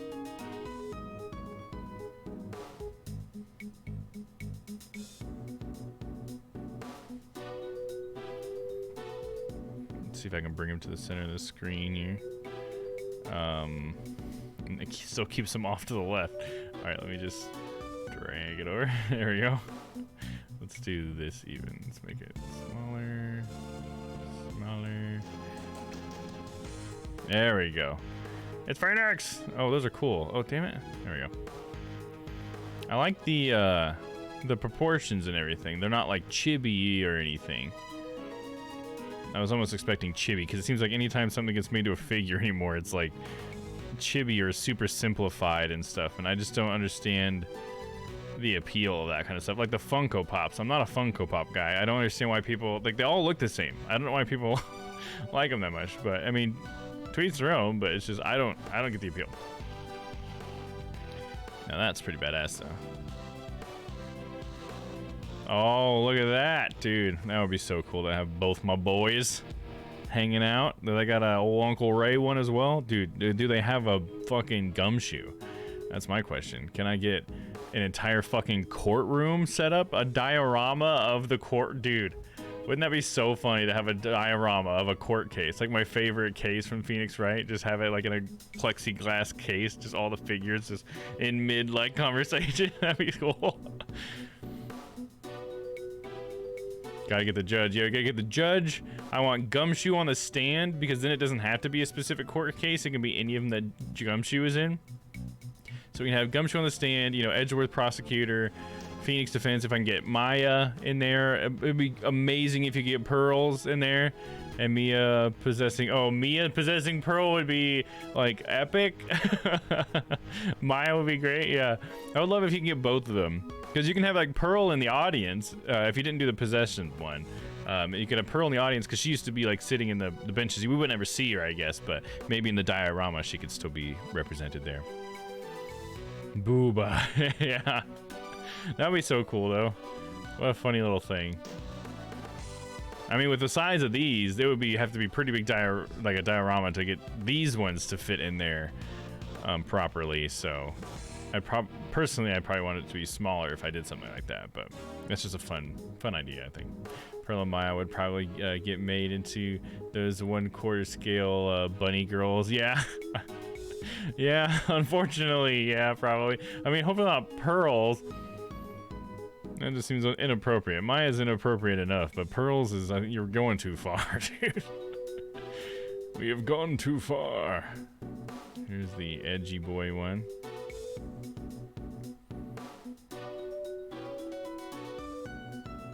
I'm Prosecutor Edgeworth.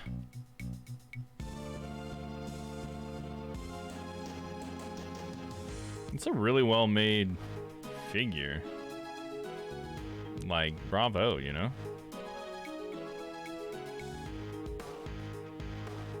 How old is Pearl? We have an 11-year-old in the bare leg bunny girl outfit, bent over.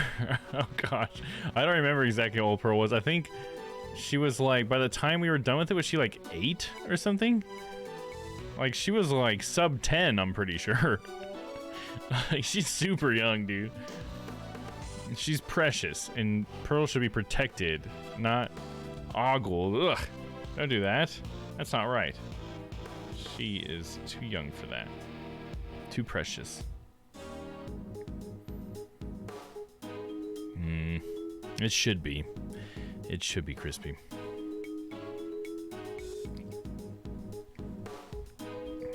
Alright, what are we doing now, though? We did some logic. We don't have any more logic to do. All we have is beaten to death, okay. But who do we talk to now? Do we talk to Gustav?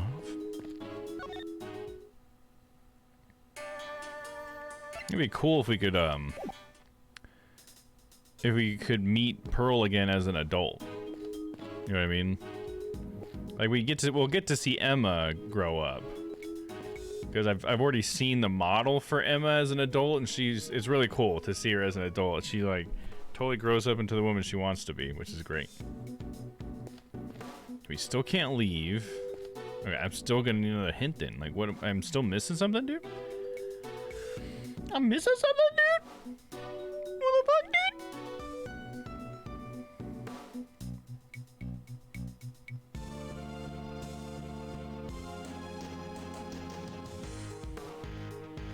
Okay, I did that. Did that.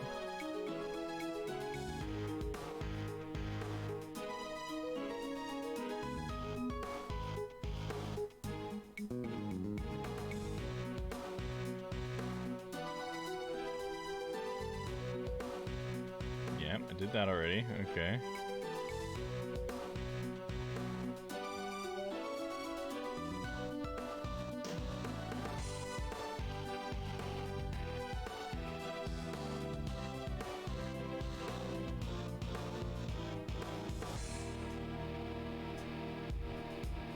Okay, I already did that. Jeez, I've done all of this. Where am I at?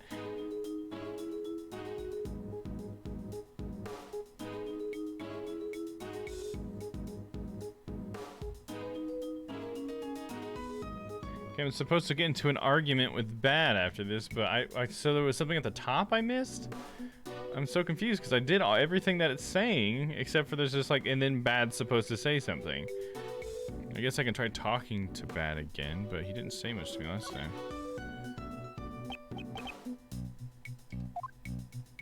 Oh, now I can say the crime scene to him. Okay, maybe this is what I need to do next. That's weird. The game usually doesn't do stuff like that. I don't know. I don't want to get ahead of myself. I still could not be what I need. Is it safe to assume that the state of the crime scene has been preserved? Crime scene preservation is the most important rule of any investigation. The body has been recovered, but besides that, it's been left untouched. If possible, could you tell me about the condition of the body in more detail? Miss Hall took a photo of it. Be content with that, defense attorney. Does this detective have a grudge against defense attorneys? I guess I have no choice but to investigate the contradictions of the crime scene myself. Okay, that didn't really lead me to what I thought it was going to. So I'm still not sure what I need to do. Let's go back to the top here. Examine the chocolate ship. Broken treasure chest is where the body was found. Examine the outline of the body. You wonder what the breaking sound. Okay.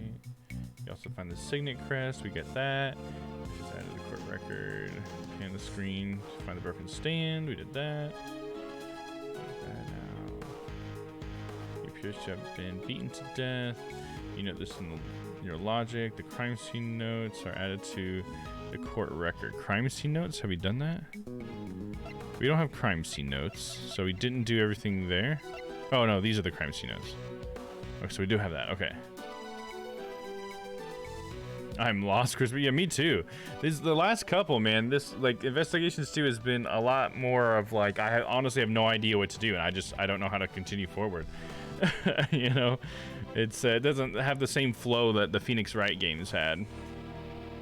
It's probably why they went or they kept in the direction of the Phoenix Wright games afterwards, because I think it was, well, I can't remember which one came out first. I think it was actually Apollo Justice that came out first, and then it was Investigations, but chronologically Investigations is next. I don't know, but either way, even the newer games, it's all like the court-based stuff, you know, not investigation-based. And I think I have a feeling it's probably because their stories were just like a little easier to get through and stuff. Because these new mechanics, while it's kind of cool that they're exploring these things, they didn't really pan out to be like smooth, you know? Almost a little convoluted. Okay, examine the ship again, highlight the missing piece of chocolate, and oh, I can deduce.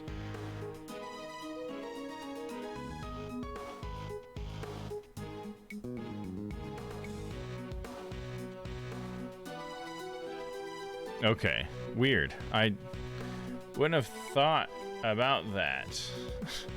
So what we're supposed to do is, so we have the crime scene notes, right? And you can see that there's like blood on the bottom of the chest and everything. Apparently that was supposed to be our clue to say, hey, there's no blood in the chest now. But I'm like, yeah, because they moved the body, right? So they probably cleaned it up, I guess. You know, I don't know. I guess I'm supposed to know enough about like, oh, they shouldn't have cleaned the blood up, so that's suspicious, I guess. But dude, I don't know. That's confusing, man. You're expecting too much out of this guy. All right, so we're gonna examine this, and we want to go over this piece, and then we want to deduce. Is the spot somehow connected? It's connected to the crime scene notes. Eureka. Are you sure the only thing the police removed from the crime scene was the body? I mean, look, they put the white line like over the rip, and stuff, you know, like where the piece was taken. Like, I mean, they definitely would have recognized that that was different, right? I mean, come on. It's just weird. Sometimes the police like overlook really obvious things just so the player has something to find, you know? It's weird. They also took away the piece of cloth the body was wrapped in. In that case, a major contradiction has been created at the crime scene. Contradiction. Detective Bad, please look at the crime scene carefully once more. The bloodstain that should have remained at the crime scene has disappeared. I definitely didn't get any reports about the bloodstain being cleaned up.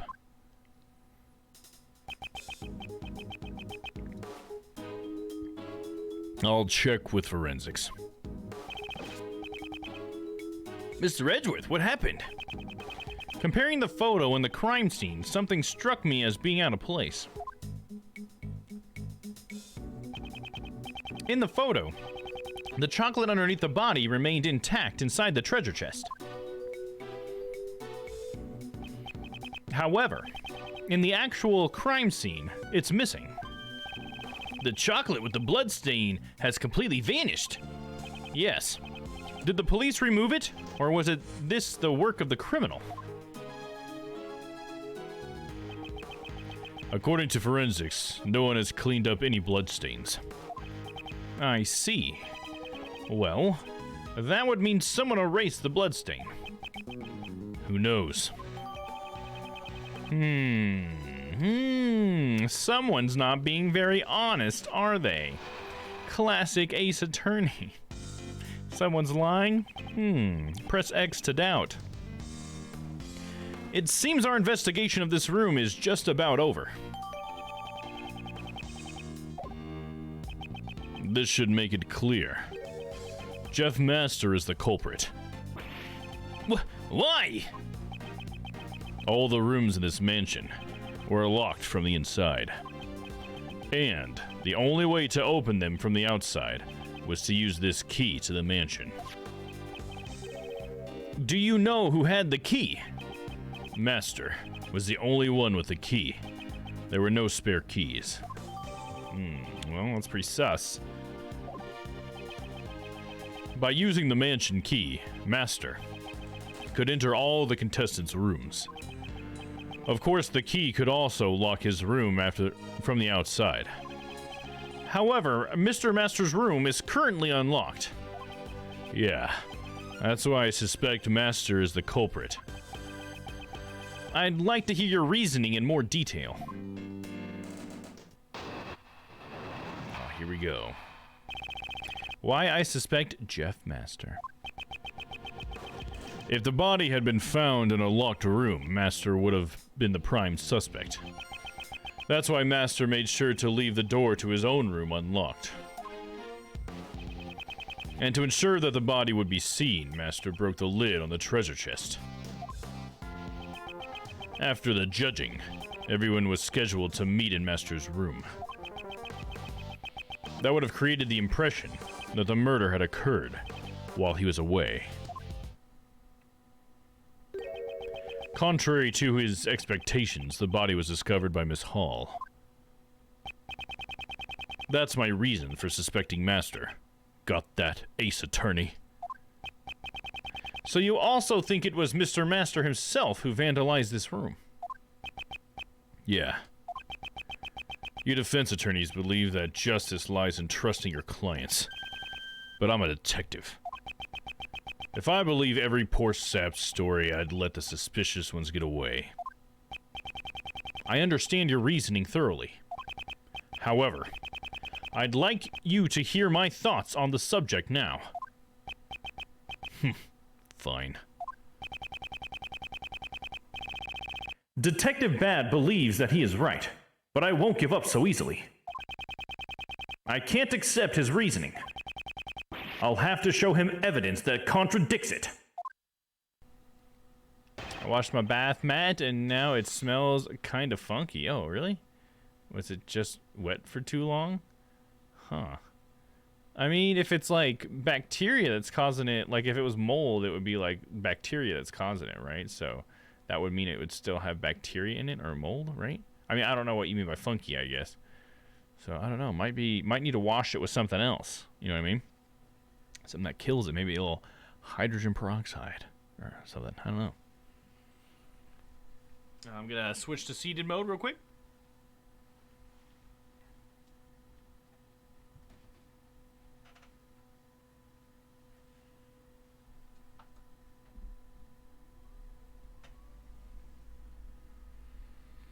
Only started smelling after I washed it. Kind of smells like feet now. It's dry. Oh, okay. So that kind of funky. I don't know. Maybe did you apply a lot of heat or something? Maybe it changed some properties of it. I don't know. That's interesting. It's unfortunate. Does it like smell so bad that you'll smell it when you're using it? Because it's a mat, right? Wouldn't it be on the floor? Mildew. Ooh, isn't that a funny word? Mildew. I don't know why I think that's funny. What's up, Papa? Why I suspect Jeff Master. If the body had been found in a locked room, Master would have been the prime suspect. Isn't it a little premature to suspect Mr. Master on those grounds alone? It's a little premature for you to be objecting. He's reaching. Just air dry, but it was wet for like 2 days. Yep, that's mildew, Crispy. Well, there you go. Happy Thursday, Dom. Hell yeah. We doing cosplay Thursday today? You going hobo cop tonight? I mean, as long as you get things working, I guess. I don't like having to watch things twice. I mean, I'm with you for sure. I don't like doing that stuff either. Hobo cop indeed. Hell yeah. We got creepy uncle cop or a lawyer and then hobo cop. It's a strange planet indeed. Just wait until I'm done. I have a very nice new stream deck now. Nice. That's you're talking about the touch portal, is that right? Is that what it's called? Something like that? I should take a look at that too. I wonder if it has certain capabilities that I don't have with my stream deck. Maybe I could use that. That's why Master made sure to leave the door to his own room unlocked. And to ensure that the body would be seen, Master broke the lid on the treasure chest. After the judging, everyone was scheduled to meet in Master's room. Oh, I need to be pressing this stuff down. Why'd you stop doing that? That's why Master made sure... Did I press this one? We're pressing it. Whoops. He left it unlocked. If the door had been locked, Master would have been the only one who could commit the crime. Well, maybe the door just happened to be unlocked? Then, maybe the body just happened to be lying in the open, waiting to be discovered. Runt. Do you think you can become a good detective with logic like that? No, but I don't want to be a detective. I want to be a defense attorney. I hope he isn't trying to steal my apprentice. Master had a reason to leave the door unlocked. And to ensure that the body would be seen, Master broke the lid on the treasure chest. The torch portal is very nice. I got a nice weather layout for offline. Oh, nice. For off time, nice. That is cool. That's one thing I would like. That's because like my stream deck is always connected to my streaming PC, so I can't really like use it for like stuff on my casual PC when I'm not streaming. You know what I mean? So there's definitely part of me that's like, maybe I should just buy another stream deck because it would be cool. Maybe even for streams as well, but it would just be nice. Maybe like a smaller one, you know, just because I wouldn't need that many buttons just for my personal use or whatever. But there's just so many little things you can have a stream deck do. So I think it would be cool to have that, you know. Maybe I'll even connect one of my pedals to my regular PC or something, you know. It definitely help in like Discord or whatever. But yeah, sounds cool, man. Maybe I can check that out, and that'll be my second stream deck. I'll just have a touch portal. It sounded pretty cheap. Anyways, And to ensure that the body would be seen, Master broke the lid on the treasure chest. You believe the broken lid was Mr. Master's doing? Yes. If he hadn't done that, the body would have been found. It doesn't seem likely that he would break his own work while he was judging the contest. That's right! Master Jeff would never waste good dessert. On piece of cake, he even eats them while dancing. That TV show is irrelevant here. Detective Bad, you know about piece of cake? When I didn't even know about it, how am I so out of touch with the kids? What? This is a surprise. So, do you sing the song too? Hold it. He's reaching. That's irrelevant. Anyway, the one who broke the lid on the treasure chest was Master. After the judging, everyone was scheduled to meet in Master's room. The judging began in Mr. Gustav's room, right? Gustavia, sorry. Yeah. I too was looking forward to seeing his candy craft. If you would like, I can put on a display of my candy craft for you right now. Here we go. Yeah, here we go, and puff it, and here we go, and shape it. What do you think? It represents Sir Detective. Because he's a dog, I guess? A dog of the state. Yeah, I got the Discord plugin that lets me just jump in and out of channels with a button. Oh, that's pretty cool. Yeah, there you go. Yeah, there's so much Discord stuff that Stream Deck can do too, and I just like, I mean, I use some of it, like, don't get me wrong, like when we do co-op streams, but like, we're in Discord all the time. It could be nice just to be able to push a button on the Stream Deck that mutes me instead of having to go into Discord and click the mute button or whatever, you know? Is that supposed to be a police dog? No. This is a wolf. A lone wolf, not bad. What would my candy form be? I'm kinda curious myself. Moving on. That would have created the impression that the murder had occurred while he was away. Do you know the time of the murder? We're still waiting on the autopsy report. Without the autopsy report, how could you have arrested Mr. Master? We don't know the time of death, but we do know when the body was discovered. It was discovered while Master was judging Dane Gustavia's room. I believe he let the body be discovered to create an alibi. But that alone is not enough to arrest Mr. Master, right? Who knows? That's all I intend to say. Why does he have the weird pauses? Detective Bad, are you hiding something between those pauses? Detective Bad seems adamant that Mr. Master is the culprit. I don't think Master Jeff would have broken his own creations. But why was the treasure chest broken then? Just think back to the situation in which the body was found. In doing so, we should be able to see the contradiction in Bad's reasoning. So that's related to, so the way the body was found has something to do with the contradiction here. Okay, let me look through these again. But I found in a locked room, Master would have been a suspect.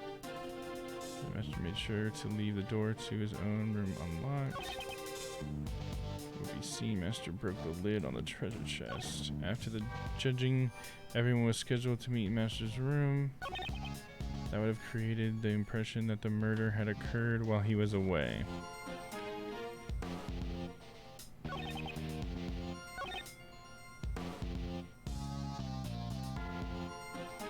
I'm not sure exactly what I need to present here. Let me save really quick, just to be safe.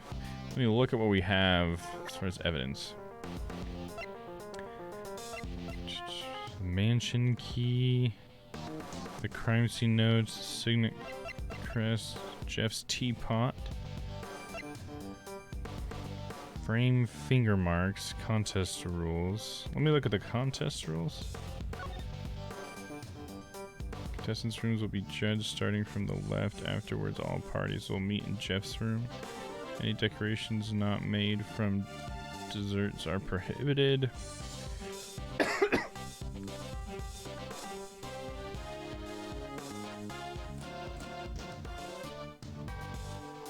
See, this is why I'm confused a little bit here. Maybe this is part of the contradiction, but it says contestants' rooms will be judged starting from the left. But Bad is saying that they were going to judge Master's last, but he was the one on the farthest left, so they should have judged his first. Maybe that's what we're going on about here? It seems like a contradiction, right? But is that what we're saying? Let me look at the clue.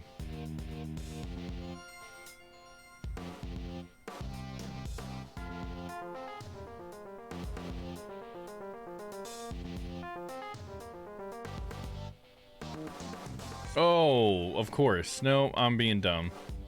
I see what it was. I was just locked onto something completely wrong. Okay, I was so like... But on the left... that has nothing to do with it. It's the fact that he's saying that he broke the lid. That Master intentionally broke the lid. Which, I mean... To give myself a little bit of credit, I guess there's a way to interpret this such that this doesn't make that much sense. But he's saying Master broke the lid, but... we know that the stand broke because that's what triggered what's-her-face, Miss Hall or whatever, to come in and take this picture. Let's check this really quick. I should say that in here, I think. The victim's body was found in a treasure chest made of chocolate in Jeff Master's room. The cause of death seems to have be a hard blow to the head by a blunt object. Some circumstances are unclear regarding a part of the treasure chest and a blood stain. Each of the desserts in Mr. Master's room have one part missing. Before the ship's fall, the treasure chest lid was closed.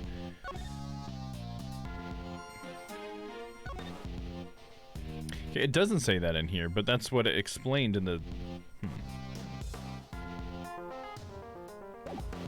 It did say to use the crime scene notes, right?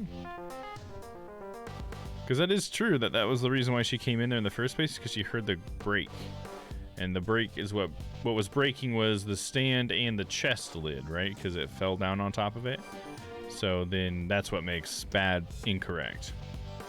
Okay, it is the crime scene notes, yeah. On the third statement. So let's just go ahead and do that. I'm pretty sure this is the third statement. Let's double check. Yep. Okay, presenting the crime scene notes. Save for good measure.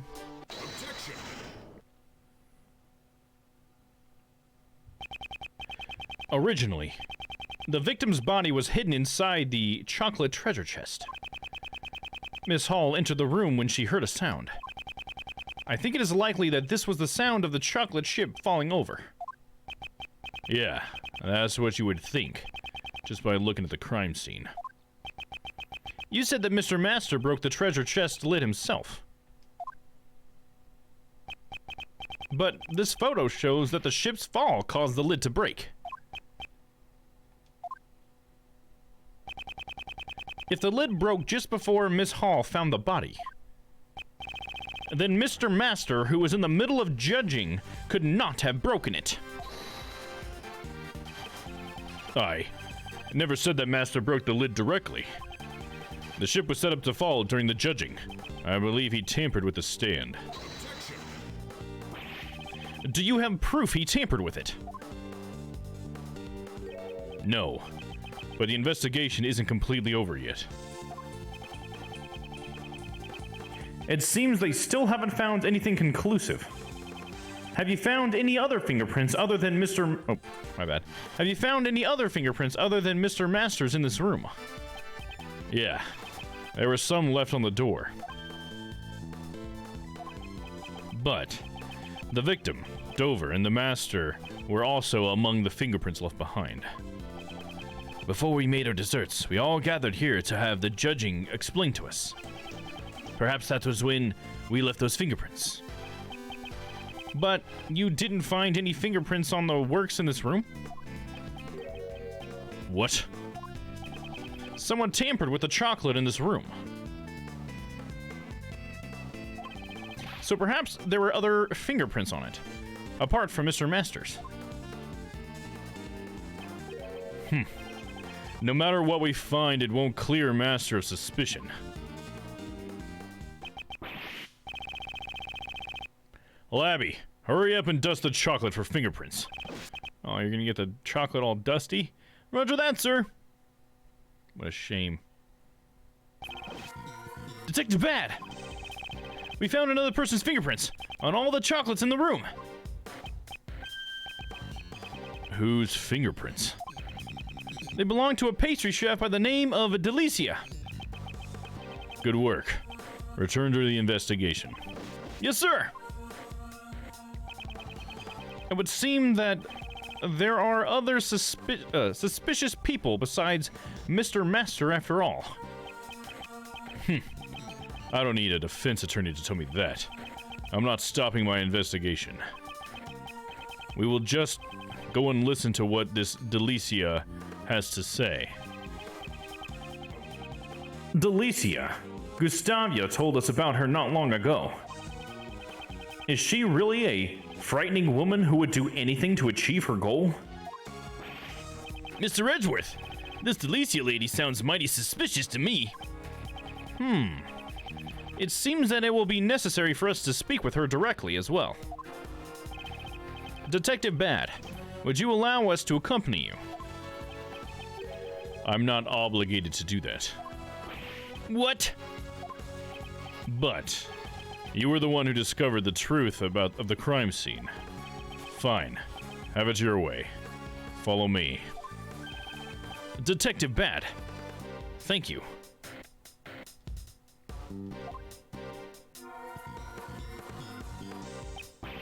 Detective Bad, sir! Are you sure about that? Right now the prosecutor is in the room. Doesn't matter. Him and I don't see eye to eye. Assume it's Manfred von Karma. Him? Who's the prosecutor in charge of the case anyway? Manfred von Karma. What? Von Karma's in charge? That guy hasn't lost a case in 25 years.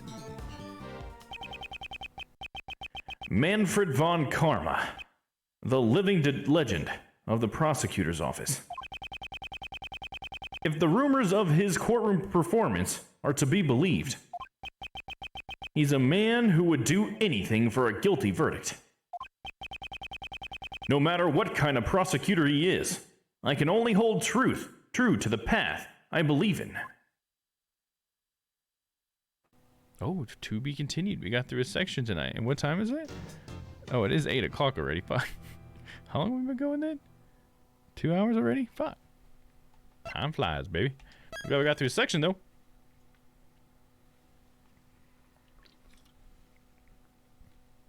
This is going to be a long one. I don't mean the stream, I mean the case. Because in this one, there are... Let me check it out. Goes too fast. I agree, Crispy. 100%. There are 9 parts of this one. So we're in part 2 of the beginning. Then there are 4 middle parts. And then there's 3 ending parts. So that's pretty crazy. So I guess there's 3 acts is maybe how we can look at that to this one case. Check this out, dude. We're finally getting to see some different pastries. So this is the girl who does the fluffy pastry stuff, I guess. So her stuff's maybe going to be marshmallow? Maybe? We'll find out. Yeah, unlike Amori. Yes, unlike Amori. Yes, Amori took too long. We got the picture hours before it ended. We understood what was going on, and it was still ending. It just kept happening. I likened it to an escalator, and we constantly have falling action. And we're just stuck on this escalator of falling action. It just keeps happening. It just keeps falling.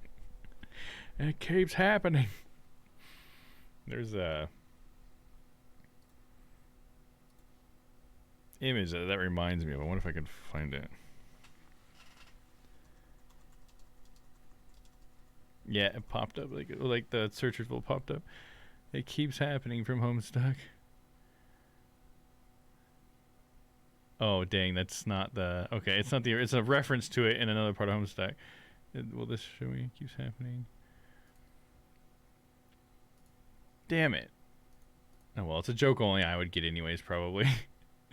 It's a joke from Homestuck, a little comic of someone who just this character just keeps falling down these stairs and it just says it keeps happening. It's stupid. It's not that funny, but I love it. Your Honor, there appears One to year, be baby! a new subscriber. Hell yeah. Let me get some confetti for that. Boop. What else we got? I got some new stuff in here, right? Oh, let's check this out. No, I don't know if you've seen. I have Jonathan Frakes here now. He can give us a random fact.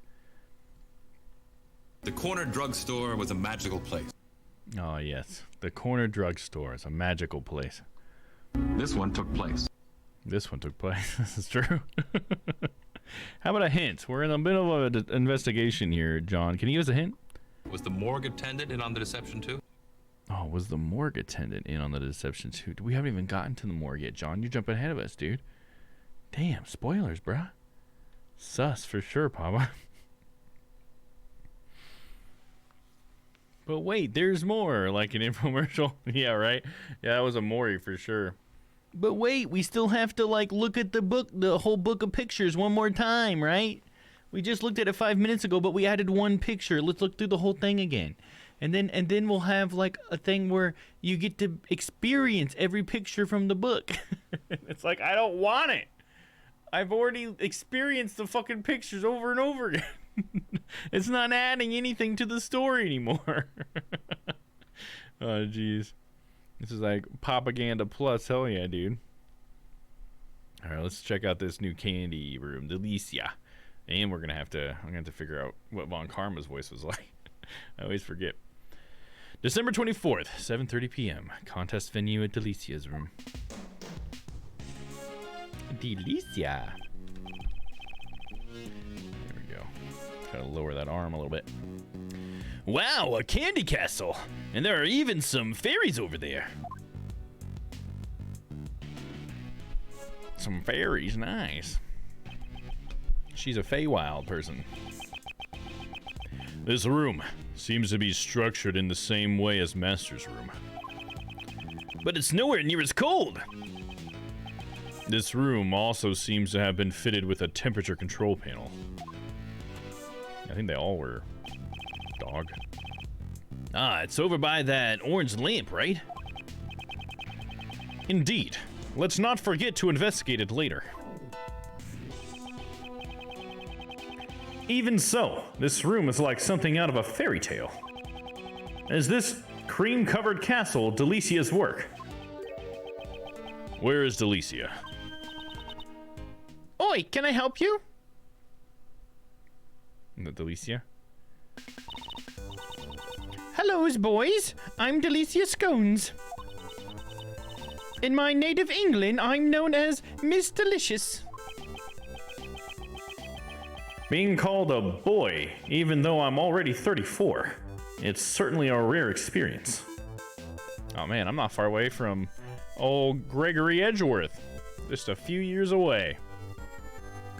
That's quite insensitive. We call them homosexuals now. That's how we go about that.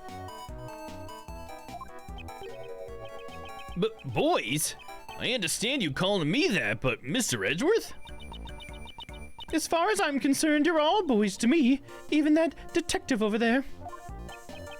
My name is Bad, not Boy. Just how old is this woman? Mr. Attorney, let's just finish our business here. Strawberry shortcake became a MILF. Right. Oh, there he is. Objection. It's the man himself. The criminal. The two-timing son of a bitch. The killer of Gregory Edgeworth. He has arrived. The true criminal in this case. You! What do you think you're doing? Conversing with a mere attorney. Mr. Edgeworth, a scary man came out of the candy castle. Von Karma. Eh? This man is Prosecutor Von Karma? Yep, Manny. So he's Von Karma. Pleased to meet you, Prosecutor Von Karma. My name is Gregory Edgeworth, defense attorney. Bah, I have no interest in the names of defense attorneys. After all, they only exist to be crushed by me. What a rude man.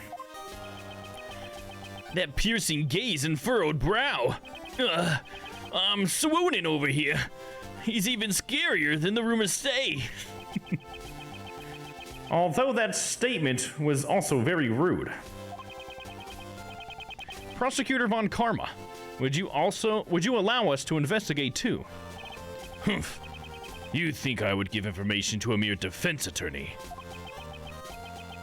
As I thought, it won't be that simple. However, I'll make a special exception for this room. Why did he change his mind so quickly? You old bloodhound. Don't call me that.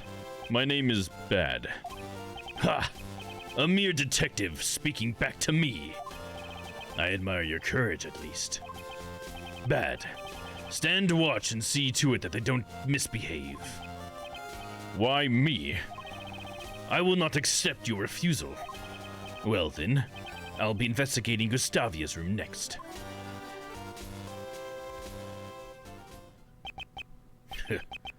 I'm babysitting again. I wonder why he and Von Karma aren't investigating together. Instead of being on bad terms, it seems like they hardly even know each other. Mr. Edgeworth, now that we've got Von Karma's permission, we can continue investigating. Yes, his manner bothers me, but I'm glad we can at least continue the investigation. Hold it. I also need to investigate this room. I don't want you disturbing the room. So you'll investigate after me. What? Aren't you the detective in charge of this case? Why haven't you investigated this room yet? The detective in charge of the initial investigation was a close colleague of Von Karma. I came to take over for him, so I only got to this mansion just recently. So that's why he and Von Karma aren't investigating together. I wonder, do we know that guy? I don't know if we know another. I think the only other detective we know is Bad, right? It's Bad and Gumshoe. Well, I guess Jake Marshall was a detective at one point, but I think he was only like temporarily. He had like just been promoted to detective, right? Because he was just like the security guy.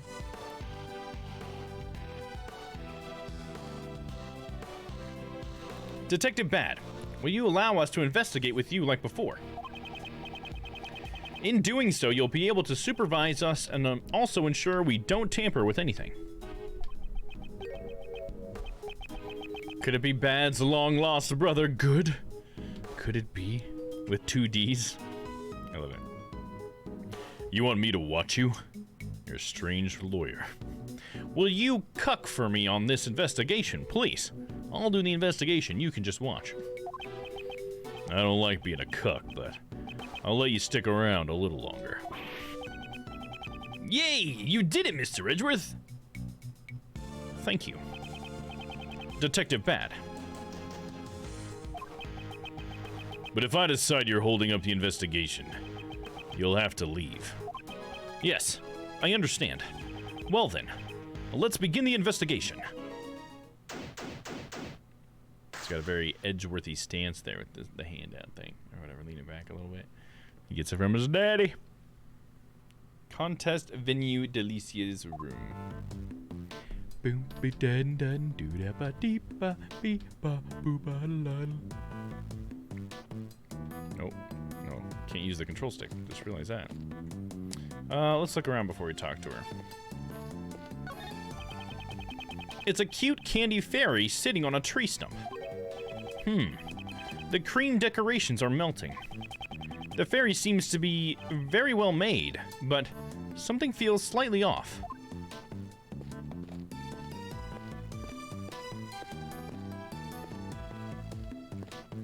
The whole water running through the house thing is kind of cool. Oh, look at that ass, though. Beware when Gregory's around. Don't be poking that ass out, boy. Don't turn around! Don't turn around! If you do, you're only gonna eat that castle. He's just trying to, like, not eat it. This forensic officer seems to be on a diet. If I were him, I would just be eating the shit out of that castle. There's a burner and some chemicals over here. They were probably used to make desserts. What are these chemicals? The writing on the labels say. Number 1, punch out. And number 2, sufferin. Are they poisons? No, they are both used to make desserts. Seems to be artificial flavoring and coloring. Punch Out is a catchy name for a fruit punch essence. Very misleading. What bothers me is what suffering stands for.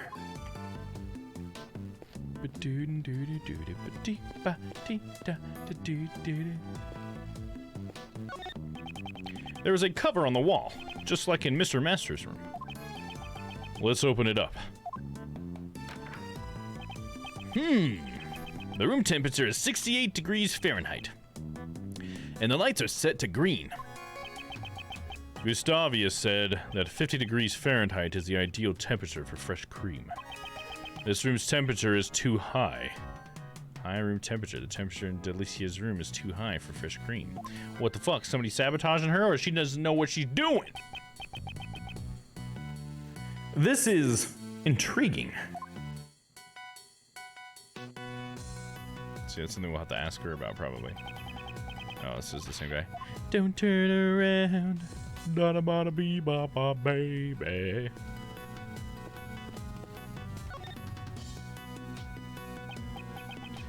I can't believe this amazing castle is made entirely out of confectionery. I know! What a work of fantasy! It's like a fairy tale world. You like all this fairy tale stuff, don't you? Sorry. I got a bit too excited, didn't I? No. It's interesting to me since you're so enthusiastic about it. Unlike my son. Because remember earlier, if you like something, Gregory wants to know. Your son? He's only in grade school, and he prefers to read law books instead of fairy tales. I am worried that he won't be able to make any friends that he can talk to. Gregory has to know. I must know what all your interests are. Please, don't hide them from me. I just think it's funny to read it, like to always talk like that, because it's like, what is Gregory thinking? You don't know by the way he speaks, because he just always has like the same cadence.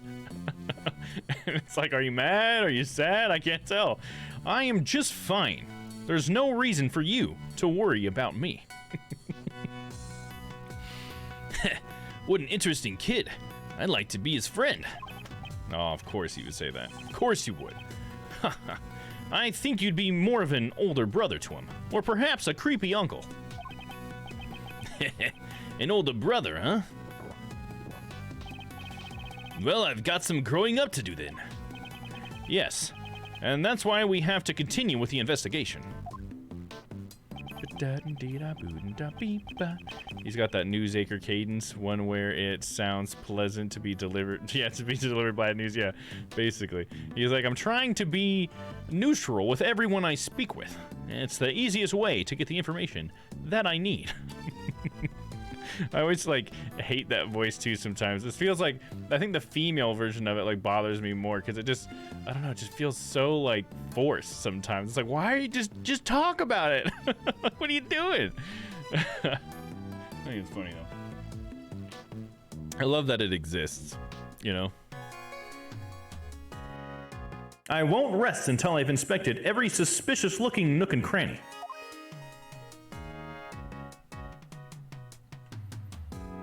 Say there's some things missing here. Shouldn't there be like swirls or something? This pillar has a hexagonal recess. It looks like a pedestal, but it has nothing in it. A hexagonal recess, huh? I wonder what would have been put in there. The 2 pillars have a hexagonal recesses on top. What were they for? But why? A giant strawberry would fit in it with the would fit with the fresh cream. Let's see if Detective Bad can talk. Detective Bad, I don't think strawberries are hexagonal. I was just hoping. Then I hope it's a banana. I think I'd prefer blueberries. Ba-doo-doo-doo. The castle doors are open. When someone opens a door, they really should remember to close it afterwards. Would he say that directly to Prosecutor Von Karma, though? Huh? Looks like there's some stuff inside. Let's see. Wait, I'll examine it. Stay out of the way. She actually made a castle you can go inside of, huh? It looks like it's pretty small, though. At least for fitting a human. Fragile desserts. The cream is melting. A single touch can cause it to break, huh? This fresh cream melts too easily.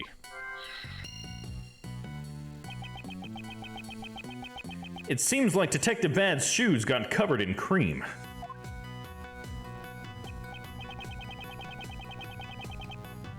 Why were these objects kept inside the Candy Castle?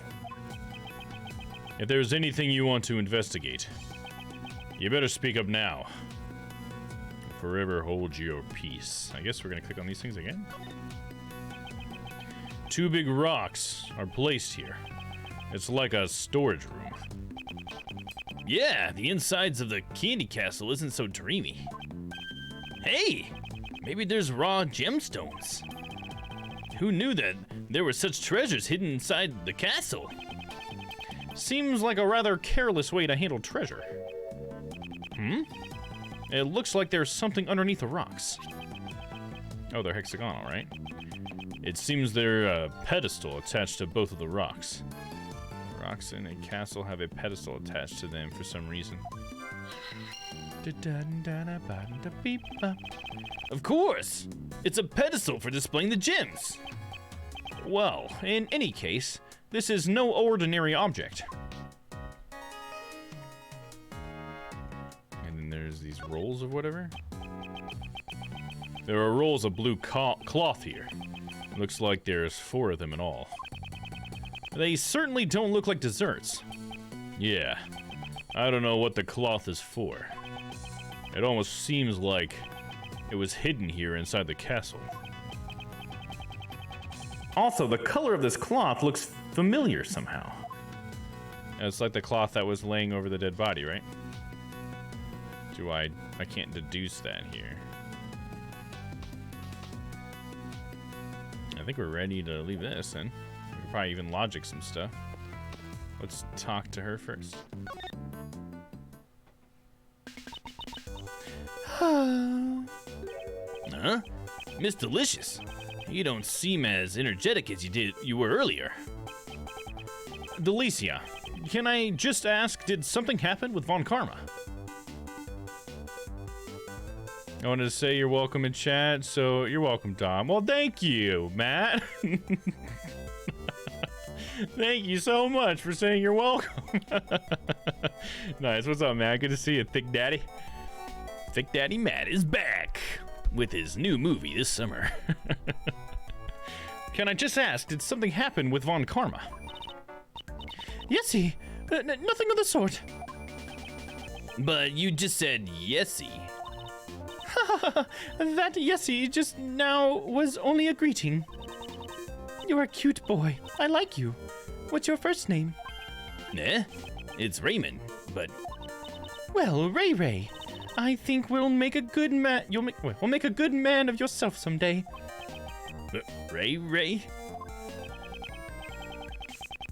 Thick Daddy! There you go. Crispy, we meet again. Hell yeah.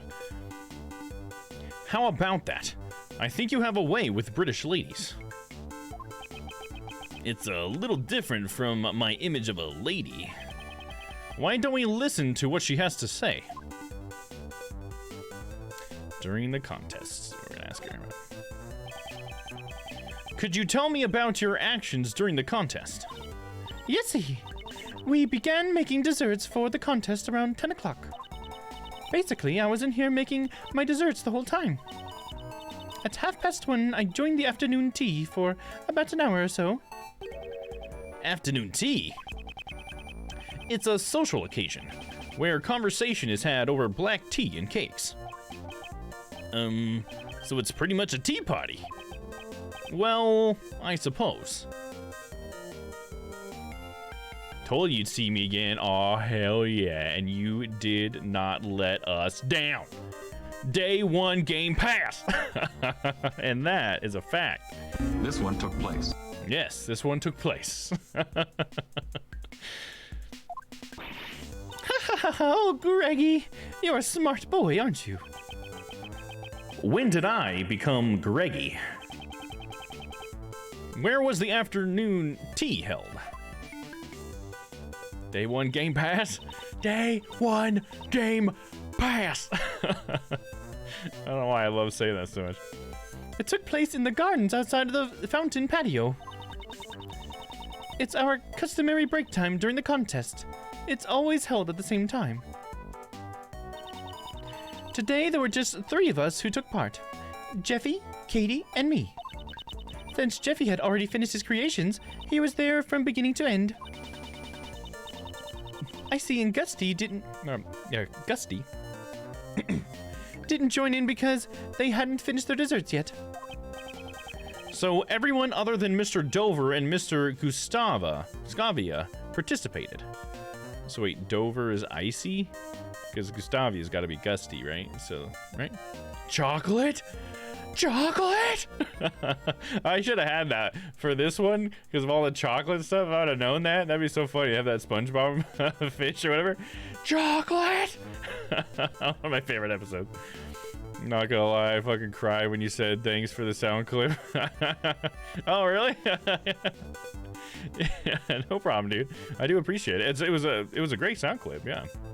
Which I bookmarked it, but I did forget to download it. But yeah, I really appreciate you sending that to me, man. I appreciate it when people take the time to share things. You know what I mean? Because you don't have to do that. So I thank you. So everyone other than Mr. Dover and Mr. Gustavia participated. Yes, actually, I hadn't finished my dessert yet either. I just wanted to try some of Jeffy's handmade pastries and Katie's fresh brewed tea. So, after I had eaten my fill, I returned before everyone else. During the contest, did you enter any of the other contestants' rooms? What are you saying? We found your fingerprints on the desserts at the crime scene. You found them? Oh no, we got her now. Look at her hair too. Her hair is like little perfect like swirls of like cream or something as well. You know what I mean? It's like inspired by cream. I think that's cool. Are you admitting that you went to the scene of the murder? No, I admit it, but I'm not the murderer. It's the honest truth. Please hear me out. All right, the honest truth. Let's hear it. What were you doing in Mr. Master's room? The truth is, I was studying his desserts.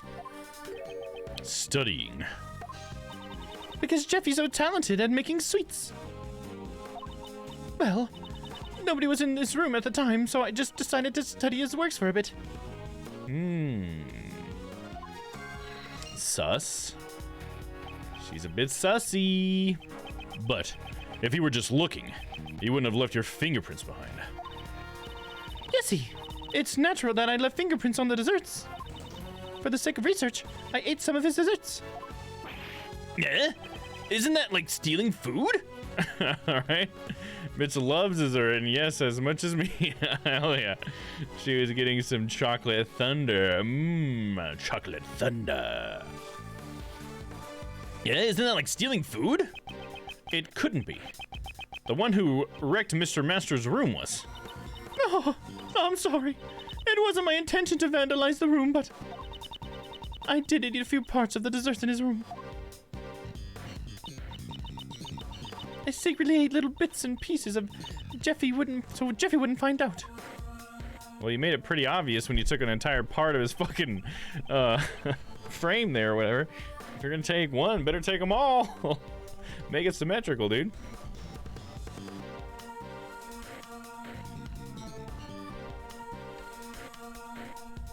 NT. Why does spell check change real world? Oh, as much as me, or and T? Is that what it's be? Love dessert and yes as much. Oh, okay.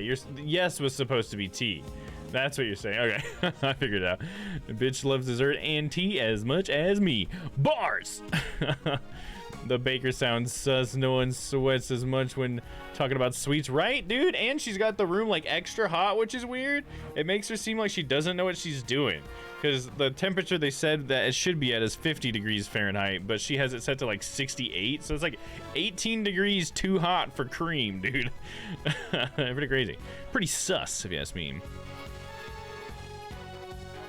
I mean, I sweat a lot, and I'm not that thick.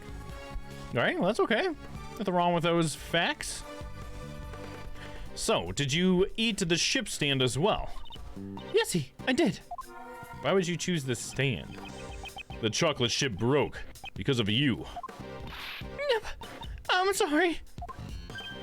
So the reason she left the afternoon tea early was to preserve her appetite. But you've got to believe me on this. I'm not the murderer.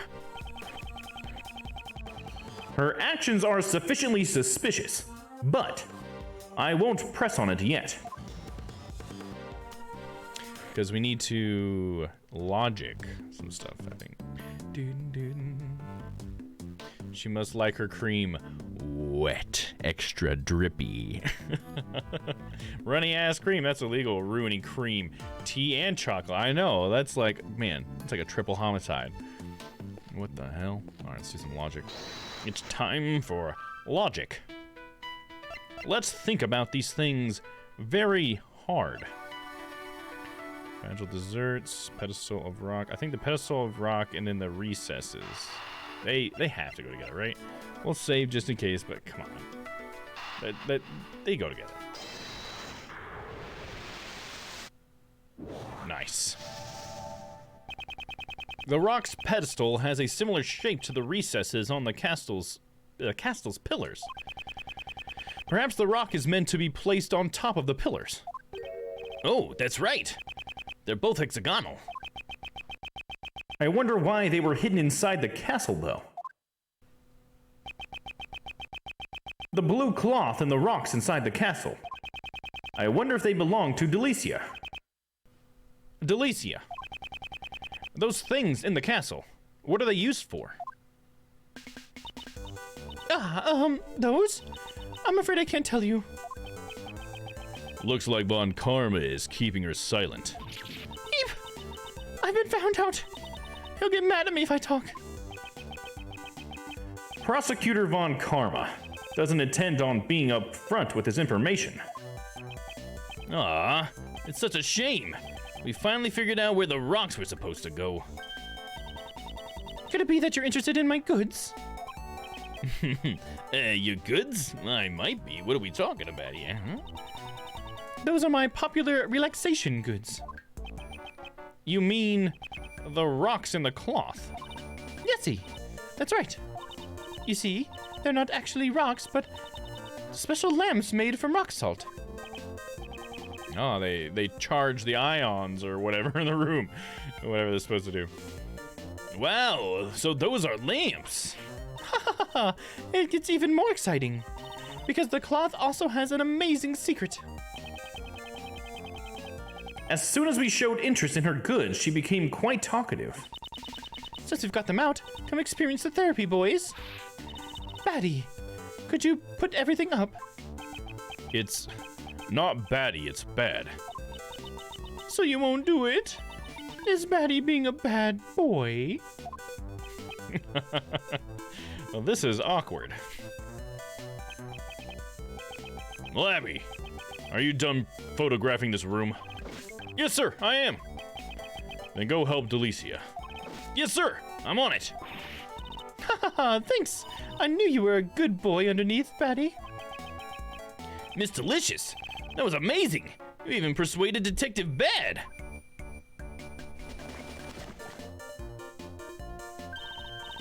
Thanks a lot, Batty. And you too, Forensies. She even gave the forensics a nickname. I think that's her way of showing she cares. What's so therapeutic about these things anyway? We don't have time for that now, Batty. The show is about to begin. Forensics, or Forensies. Finishing touches, please. Yes, ma'am.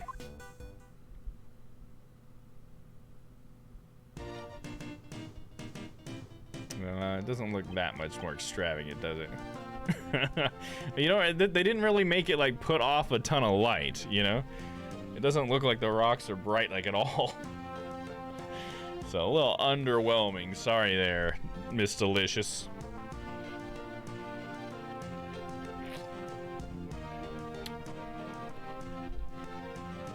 Get some water.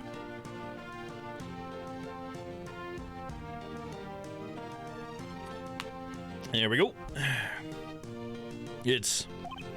Wow, it's so beautiful. It really is. I wish my son could see this. Oi, I told you so, right? The 4 fairies in the Curious Candy Castle was the theme of my work. It's so sparkly and cute, right? It seems like one of them is missing something. The truth is, I had planned to unveil it during the contest. Well, I'm glad I got to show it to you boys. Huh? But it doesn't look like the rock salt lamps are lighting up. That's pretty much what I was saying, right? Huh? I wonder why. I think I'll need to examine the rocks and the fairies again. Let's take a look. I won't rest until I've inspected every suspicious-looking nook and cranny.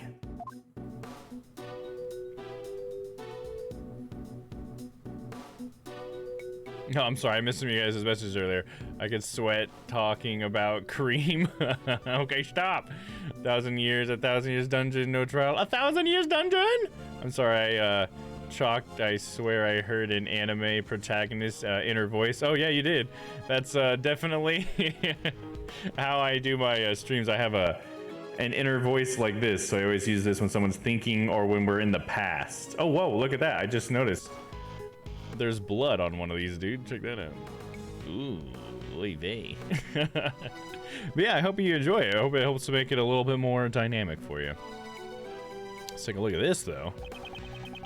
It looks like both the lamps and the pillars are broken. Both of their light bulbs are broken. Maybe they were dropped on the floor. There's some sort of red stain on the lamp's surface. This stain, could it be? That smell.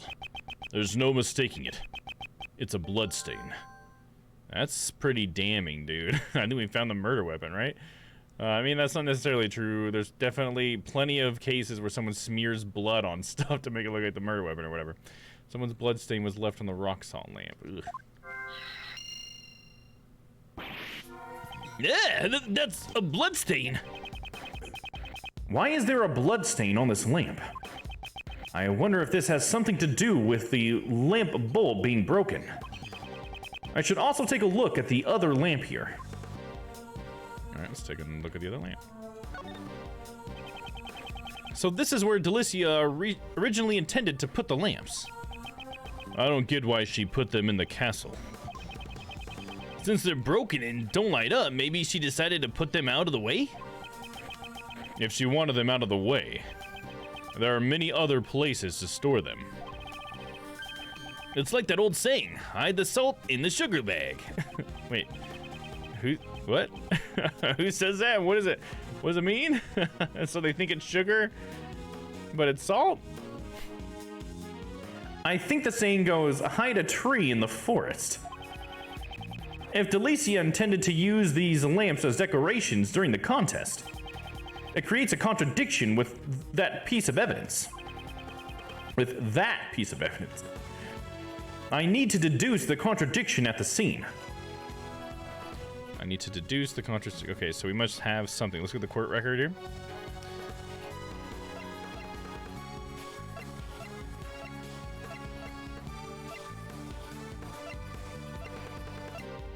Was it something in the contest rules?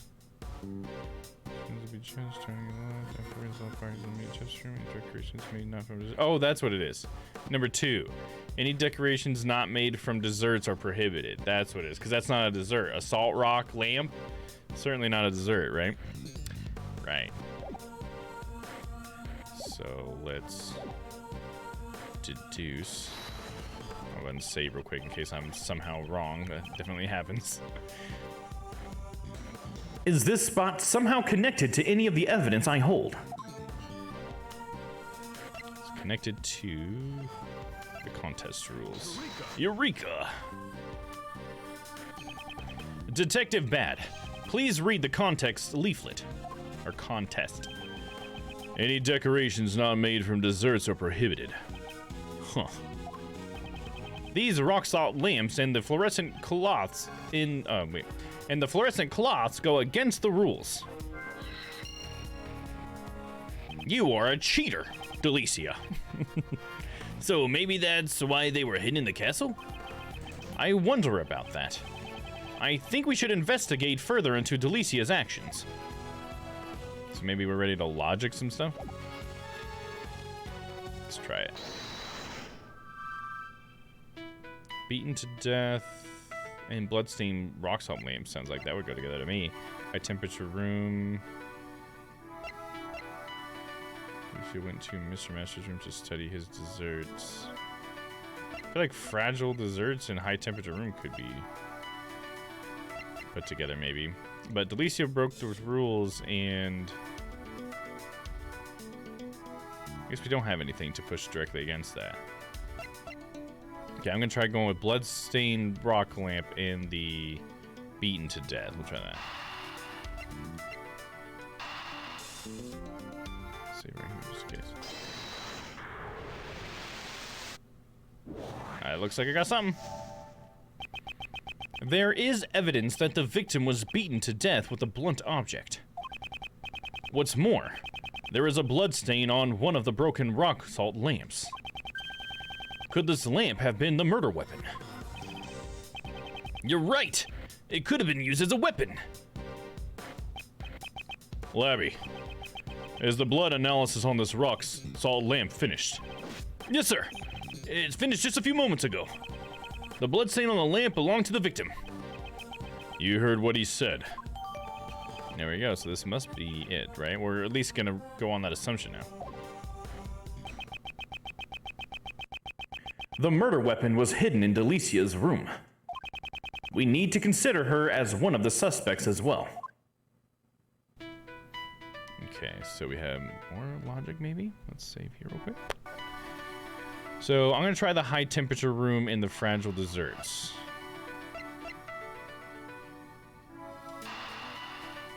See if there's anything from that. Yep. The reason the fresh cream is so fragile is due to the temperature in this room. So my shoes got creamed because the room temperature is set to 68 degrees Fahrenheit. Speaking of which, when you opened the castle door, the doorknob didn't break. Yeah, it was stronger than I thought. Strong? A dessert? Detective Bad, could you have a closer look at that doorknob?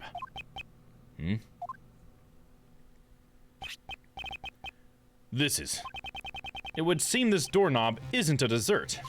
So she's cheated once again. And it's not just a doorknob.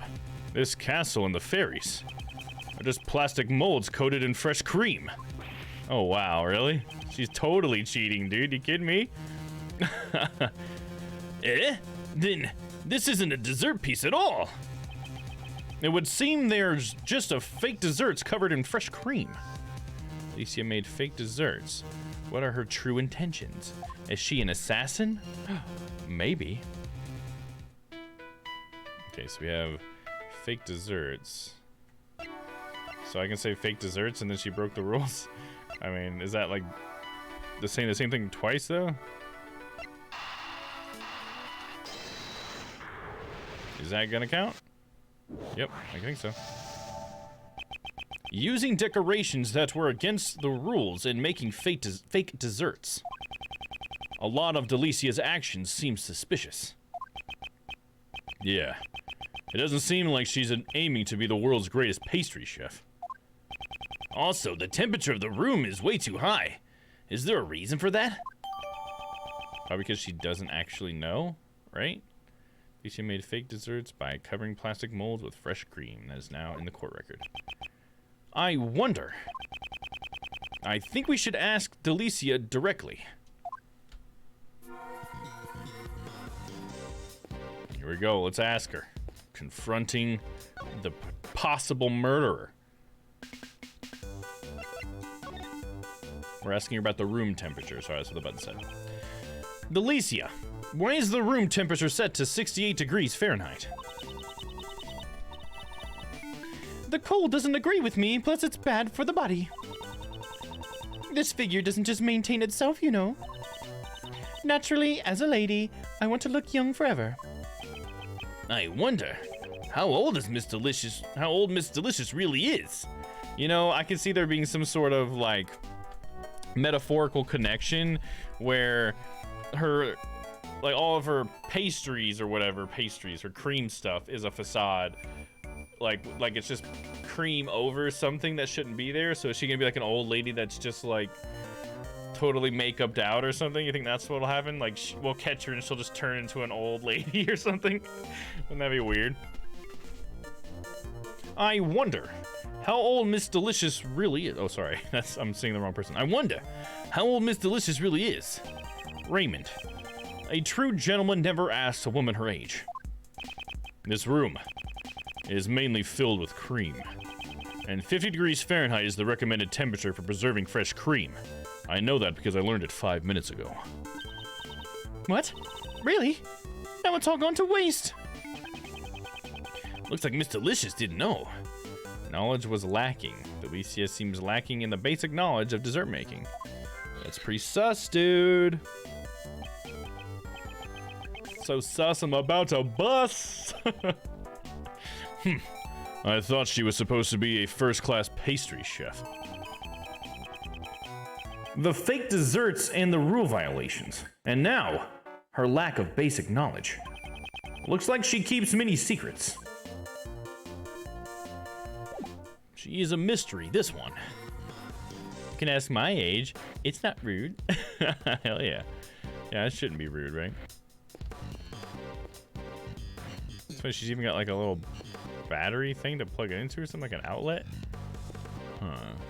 But now what? I have another piece of logic I got, so maybe we can logic something else. Boop boop bop ba dee bop boo da dee. Age is just a number, except when you're a child. Yeah. Except for that. I mean, that's like a power dynamic is the problem, right? It's not so much the gap, it's the fact that there's a child involved and there's a power dynamic you can't deny. Desserts, study and knowledge was lacking. I don't know that these two are connected, right? Let's just try it though. Doesn't feel super strong. Oh, it worked. Delicia's knowledge in the art of dessert making is lacking in fundamental areas. And she claims she went into Mr. Master's room in order to study his desserts. These actions and ideas are not fitting of someone aiming to be the world's greatest pastry chef. Yeah. They don't sound like the words of a pro. It's like she doesn't even realize it. Or maybe she isn't a real pastry chef. Perhaps she's had some other intention. It's possible that she didn't go into the room to study desserts. So then, are you saying Miss Delicious is the criminal? We can't say for sure yet. But I know she's hiding something from us. Okay. So we got that. We've logicked ourselves out. So let's try talking to her again. It's true, I'm only a fast food chef. I am ashamed to say. Okay, nothing there. Do I like talk to the forensics guy again for some reason? Nope. Same thing as earlier. I don't know, let's just take a look.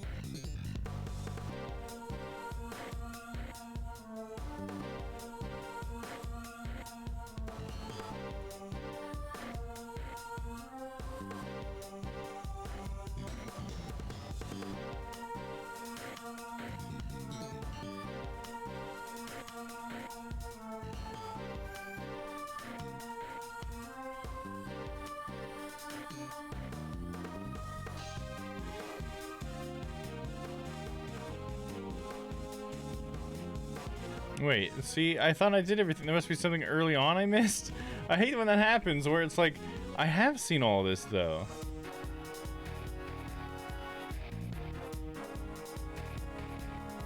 Okay, here's one thing I didn't get, but how...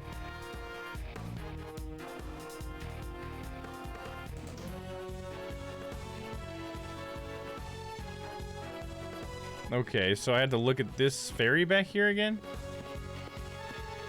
Oh, I see. It's missing the cloth above it. So I'm supposed to comment on that, it looks like. That was the last piece here, it looks like. Unlike the other fairies, this one doesn't have a fluorescent cloth. Miss Delicious, it's not right to leave one out. I don't like it either. But one fluorescent cloth and a machine has gone missing. You've lost a cloth and a machine. What sort of machine is it? Oi, let me tell you. Each piece of fluorescent cloth is hooked up to one of these machines. The machine is called a rainbow light device. Light is sent through the cable and into the cloth, which is made of optic fibers. Just fiddle around with the settings a bit and it'll turn into all sorts of colors. When it glows red, it's like a raging inferno. What the fuck is that face, dude? Alright. And when it glows blue, you can almost feel the glittering cool ice. It's powered by a long-lasting battery that's resistant to changes in the temperature. I'm not very familiar with these kinds of devices. Mr. Edgeworth, she's saying it's a machine that transmits light to the special cloth. I see. It's amazing what they come up with these days. Yeah, lick that bow. So, one rainbow light device and one fluorescent cloth are missing. Yesy, that's right. Wherever could they be? This fluorescent cloth. Could it be related to the case? There we go. I think this was the last thing we needed. And now, this. There we go. Investigation complete! That's enough. Investigating. We found much more than I expected. And yet, something from before still bothers me. Prosecutor Von Karma must have found the murder weapon in this room. So then, why did he let Delicia be? Firstly, I must ascertain Von Karma's true motives. Detective Bad, I would like to ask Prosecutor Von Karma something. I've also got business with him. And Delicia there too. Neep! What's the idea, Batty? Don't glare at me like that.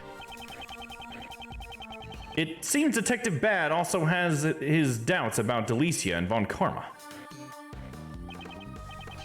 Delicia, would you come with us for a moment? Yesy, that's fine. What for? We have to find Von Karma. There are some things we need to talk about. Dun, dun, dun, dun. December 24th, 8:05 p.m. Contest venue. Fountain Patio. There he is, the man himself. Prosecutor Von Karma, we need to talk about the case. Tisk, tisk, tisk. From the look on your face, I assume you found the murder weapon. Yes. We discovered the murder weapon in Delicia's room. It would seem Mr. Master isn't the only suspect in this case. Bah, that's not true. Where the murder weapon was found does not change the fact that Master is the culprit. As long as I am here. Why is Von Karma so sure of himself? Well then, aren't you going to explain? Why the murder weapon is in Delicia's room? Naturally. If you wish to know, I will tell you. About the murder weapon. In order to pin the crime on Delicia, Master used the rock salt lamp to kill the victim. He then deposited the murder weapon in Delicia's room. If he had left the murder weapon at the crime scene, Master would have been the one suspected. He couldn't have moved the body, but it was easy to move the murder weapon. Ergo, there would be no evidence pointing to a specific culprit at the crime scene. Mr. Master took the rock salt lamp? Precisely. I carried out the investigation myself. There can be no room for doubt. Do you have evidence that he moved it? That will not be necessary. Wha? Tisk, tisk, tisk. If you have an objection, say it. Do you think a mere defense attorney can break my logic? You're underestimating who you're dealing with. Do you know whose father I am? In order to pin the crime on Delicia, Master used the rock salt lamp to kill the victim. He took the rock salt lamp from Delicia's room. Exactly. In order to kill Dover, he had prepared the murder weapon beforehand. But the murder weapon was found in Delicia's room. Doesn't that place suspicion on Delicia too? I'm not finished. Master killed Dover. He then deposited the murder weapon in Delicia's room. So, the murder weapon was the rock salt lamp hidden inside the candy castle. I discovered the murder weapon when I entered the castle. Be thankful, defense attorney, that you too came by this information. Why was it necessary for you to enter the castle? Maybe he's interested in candy castles. Why, you... Do you think I went in there because I wanted to? The detectives at the crime scene were useless, so I had to investigate myself. Ooh, Bad didn't like that. I wasn't in charge of the initial investigation. Detective Bad joined the investigation halfway through. Bah. A certain work ethic is required if you are to gain my trust. This is a flagrant waste of my time. I'll continue. If he had left the murder weapon at the crime scene, Master would have been the one suspected. Wouldn't the body left behind in his room also be cause for suspicion? Moreover, I have a favorite saying. I'd like to share it with you. Even dogs can wait. Wait until I've finished. That's exactly what I'd like to say to you. He couldn't move the body, but it was easy to move the murder weapon. Are you saying that Mr. Master removed the murder weapon and hid the body in the chest? He believed that if he hid it inside his own work, it would not be discovered. Beep! So savory. Don't you mean so sorry? She shows no sign of remorse. He moved the murder weapon and left the body at the scene. Ergo, there would be no evidence pointing to a specific culprit at the crime scene. How can you conclude that Mr. Master is the killer without any evidence? Tisk, tisk, tisk. You think that will shake me? You disappoint me. As long as the body was found in Master's room, he's the prime suspect. Is there really no evidence pointing to anyone else at the crime scene? Surely there's room for further investigation. Insolent attorney. Another investigation is not necessary. Master must be the killer. If you think differently, cease these pointless words and speak with evidence. Think back to the crime scene. If Mr. Master isn't the killer, there must have been something there incriminating someone else. It seems Von Karma won't be shaken easily.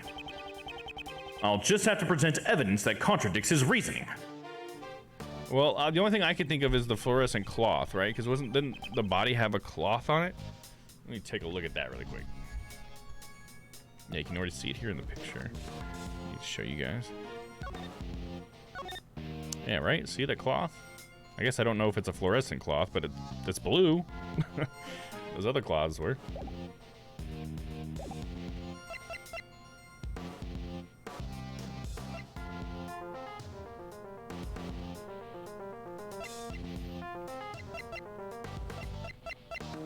I don't know if I need to present the fluorescent cloth. Okay, let me look at his words again. Ordered in the crime, Delicia Master used the rock assault lamp to kill the victim. He then deposited the murder weapon in Delicia's room. If he had left the murder weapon at the crime scene, Master would have been the one suspected. He couldn't move the body, but it was easy to move the murder weapon. There'd be no evidence pointing to a specific culprit at this crime scene. And I feel like it might be that one. But we're close enough. We need to get to the end of this section, and I think we can do that tonight. So I'm just going to keep looking at some hints here. We'll just keep on moving.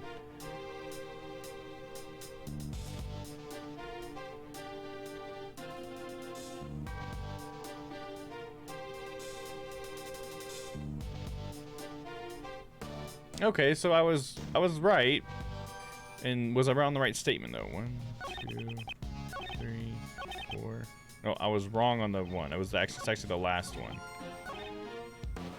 And we're supposed to present the fluorescent cloth or the crime scene notes, but it's all about the fluorescent cloth. So I don't really know why this necessarily... I don't know. It's not super obvious, I guess, but it makes sense, I think. So we're gonna present the cloth. Let me go ahead and save just to be safe.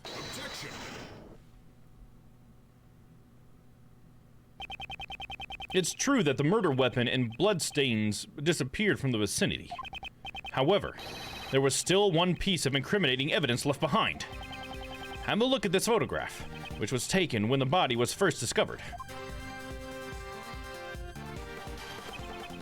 This cloth was used to wrap the body. Doesn't remind you of the fluorescent cloth from Delicia's room. Eep! My fluorescent cloth was at the crime scene. Ha! Fluorescent cloth? You! Just what part of this cloth is fluorescent? I guess Von Karma doesn't know about the cloth secret. There's always like an item that has a secret to it, right? I mean, maybe not always, but it seems like so often. It's like, oh, there's an item. Just like the very first one, it was the thinker statue that was also a clock. It's like, oh, but he didn't know the secret that it was also a clock. You know? It's always like, oh, there's also a tiny secret. It looks like a normal cloth at first glance, but if you use this rainbow light device, you can make it glow. Prosecutor Von Karma seems a little surprised. I don't think it was the cloth's ability to glow that surprised him. One sheet of this fluorescent cloth is currently unaccounted for. Now, I'd like you to look at the color of the cloth in this photo. Don't you think it looks like the color of the fluorescent cloth before it was been lit up? Huh. Both the rock salt lamp and the fluorescent cloth originally belonged to Delicia. Wouldn't it be natural to assume that the cloth was used to wrap the body? So I guess Von Karma probably ends up shooting and killing Greg because Greg's gonna win the case and Von Karma can't take that. Like, he's that much of a sore loser that he'll just fucking kill Greg. I'm all Greg. If we use some bullshit, you can make it glow. Yeah, exactly. If he didn't know if he used this bullshit, it could glow. It's a little secret. Prosecutor Von Karma, I believe the present conditions give us much reason to suspect Alicia. Oh, she caught it with her foot and brings it back up. Hold it, Greggy. Do you really suspect me? I don't yet know if you are the culprit, but it is true that you are hiding something. Am I right? That's... Objection. So, you are saying that the murder weapon and the cloth were originally from Delicia's room? Yes. Tisk, tisk, tisk. What's so funny? Just as I expected from you. The murder weapon and the cloth are not from her room. How unfortunate for you. What does he mean? The bitch contaminated the chocolate. Not the chocolate! Chocolate? Chocolate? Chocolate? Dungeon. Straight to the dungeon. 100 years dungeon! Unacceptable! Both to the dungeon. Yes. What does he mean? Before the contest began, Master noticed her violation of the rules. He confiscated the cloth and the rock-solid lamp and kept them in his room for safekeeping. Oh, geez, really? Well, fuck, that that really backfired on us. What? The victim was not seen, as he stayed locked up in his room after the contest had begun. And the only one who could have locked the rooms was Jeff Master. And the murder weapon, the rock-solid lamp, was being kept in Master's room. This should be the decisive evidence in proving Master's guilt. Defense attorney. You've lost to me before you even had a chance to stand in court. What's this? What? Was all our investigating for nothing? Miss Delicious, why didn't you tell us about the confiscated items? Well, Manny said I'd look suspicious if I did. Prosecutor Von Karma? And it's true, you all suspected me, don't you? Well, we suspected you more when we thought that those came from your room, girl.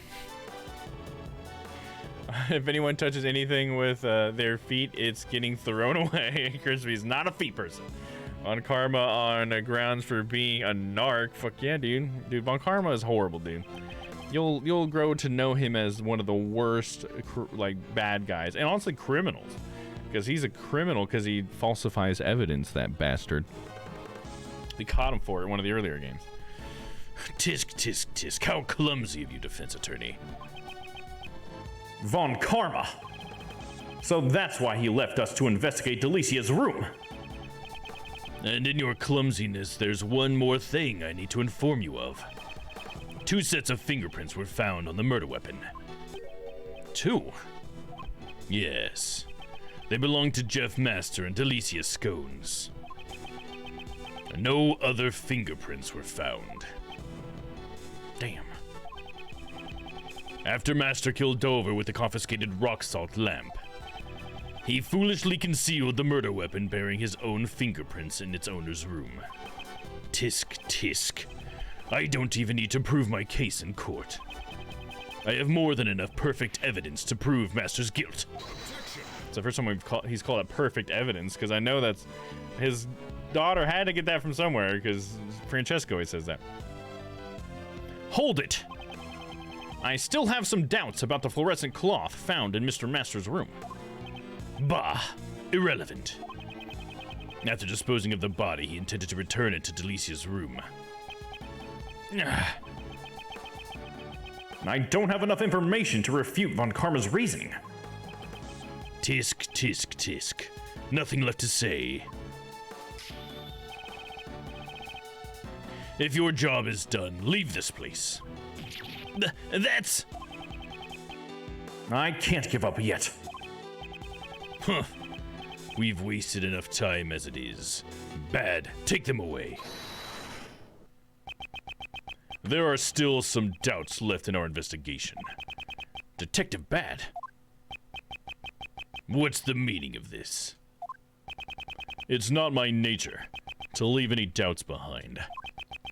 There is still one piece of evidence that has yet to be identified. That's right. There are still the traces someone left behind. Bah! Talk about your doubts as much as you want later. But this, my dear attorney, is none of your business. Yeah, bake them away, toys. There you go. That's like so appropriate in this one. No. I also have some doubts about one piece of evidence. It's likely that I have the same doubts Detective Bad has. What? This is the piece of evidence left in Mr. Master's room that has yet to be identified.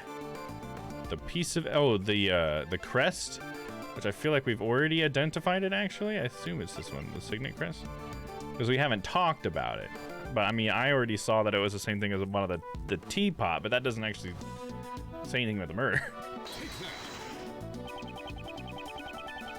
We still do not know the true nature of this piece of evidence. This is not the same doubt I had. Oh. The only thing I question here is you, defense attorney. There can be no unidentified evidence before Von Karma. Okay, so that wasn't it? Then let's see what it was.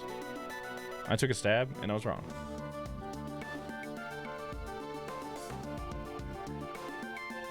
It's the frame fingerprints? Okay, I don't really understand why it's the frame fingerprints, because I thought we knew that that was what's-her-face, because she admitted to going in there and tasting him. Karma wants to be the judge, jury, and executioner. Yeah, dude, he's fucking... what is that character's name? Judge, jury, and executioner. Judge Dredd? Is that what it is? He says that? I mean, that's more than just a Judge Dredd thing, right? So, but I think he says that, right? Judge Dredd just says that in the movie. It wasn't this. Please wait, I still have some doubts left. All right, so it's the fingerprints. What are you gonna do? I think so. Just wanted to make a pun. Yeah, I got you. Because it was the ex. Sorry, I didn't even read your pun. The confectioner, because of the sweets. Sorry, got to do your joke justice, Noah. Somebody left glove finger marks on one of Mr. Master's desserts. If these were the killer's finger marks, then it's possible that the killer also didn't leave any fingerprints on the murder weapon. Oh, well, I didn't actually make that jump, but okay. How did you know the state of the crime scene? I gave them permission to investigate. Bad. What possessed you to let a defense attorney into the crime scene? Fucking fairness and shit? I don't recall you telling me I'm not to let them in. Bah, such impudence. You'd best remember, Bad. Your salary review depends on me. It's a very Edgeworth thing to say. Sorry, Miles thing to say. Gulp. It's like, oh no. All of a sudden he turns into fucking Gumshoe. Oh, I'm gonna be eating ramen for a week. This isn't this isn't good for Bad. I'm so glad I have a kind boss like Mr. Edgeworth. Your salary review depends on how you perform here. I'm surprised at what a mere attorney like you managed to uncover in such a short time. However, it's possible those finger marks were Master's own doing, because he always wore gloves while cooking. Do you have evidence that those finger marks were left by Master? And moreover, there are still a few points of suspicion surrounding Delicia. Oh, you still haven't given up on that. Greggy, you still suspect me? I've already apologized for stealing a few bites. I don't want to suspect you. However, I can't easily trust those who tell lies. You must still be hiding something. Greggy is a bully. Don't you know the temperature fresh cream must be kept at? You call yourself a dessert chef, but you lack even the most basic knowledge. I'm sorry for my lack of knowledge. Imagine if Miles grew up to be just like his dad, right? Yeah, he's so different. It's crazy how much Von Karma like affected like how Miles turned out. You know what I mean? Because he was the one that killed his fucking dad. I mean, I know that Miles didn't know that at the time or whatever, but still, it's like, damn, dude. In your case, it's not even about the lack of knowledge. In truth, you don't even know how to make desserts, do you? As if Miles grew up to be like Phoenix. Yeah, right? He'd just be like a much more straight-laced and like to the point Phoenix, while Phoenix is just like, huh, what? Whoa! Whatever. Defense attorney, stop trying to force your own reasoning. In a court of law, the evidence tells all. If you say the witness is lying, show it with evidence. We're not in court yet, but very well.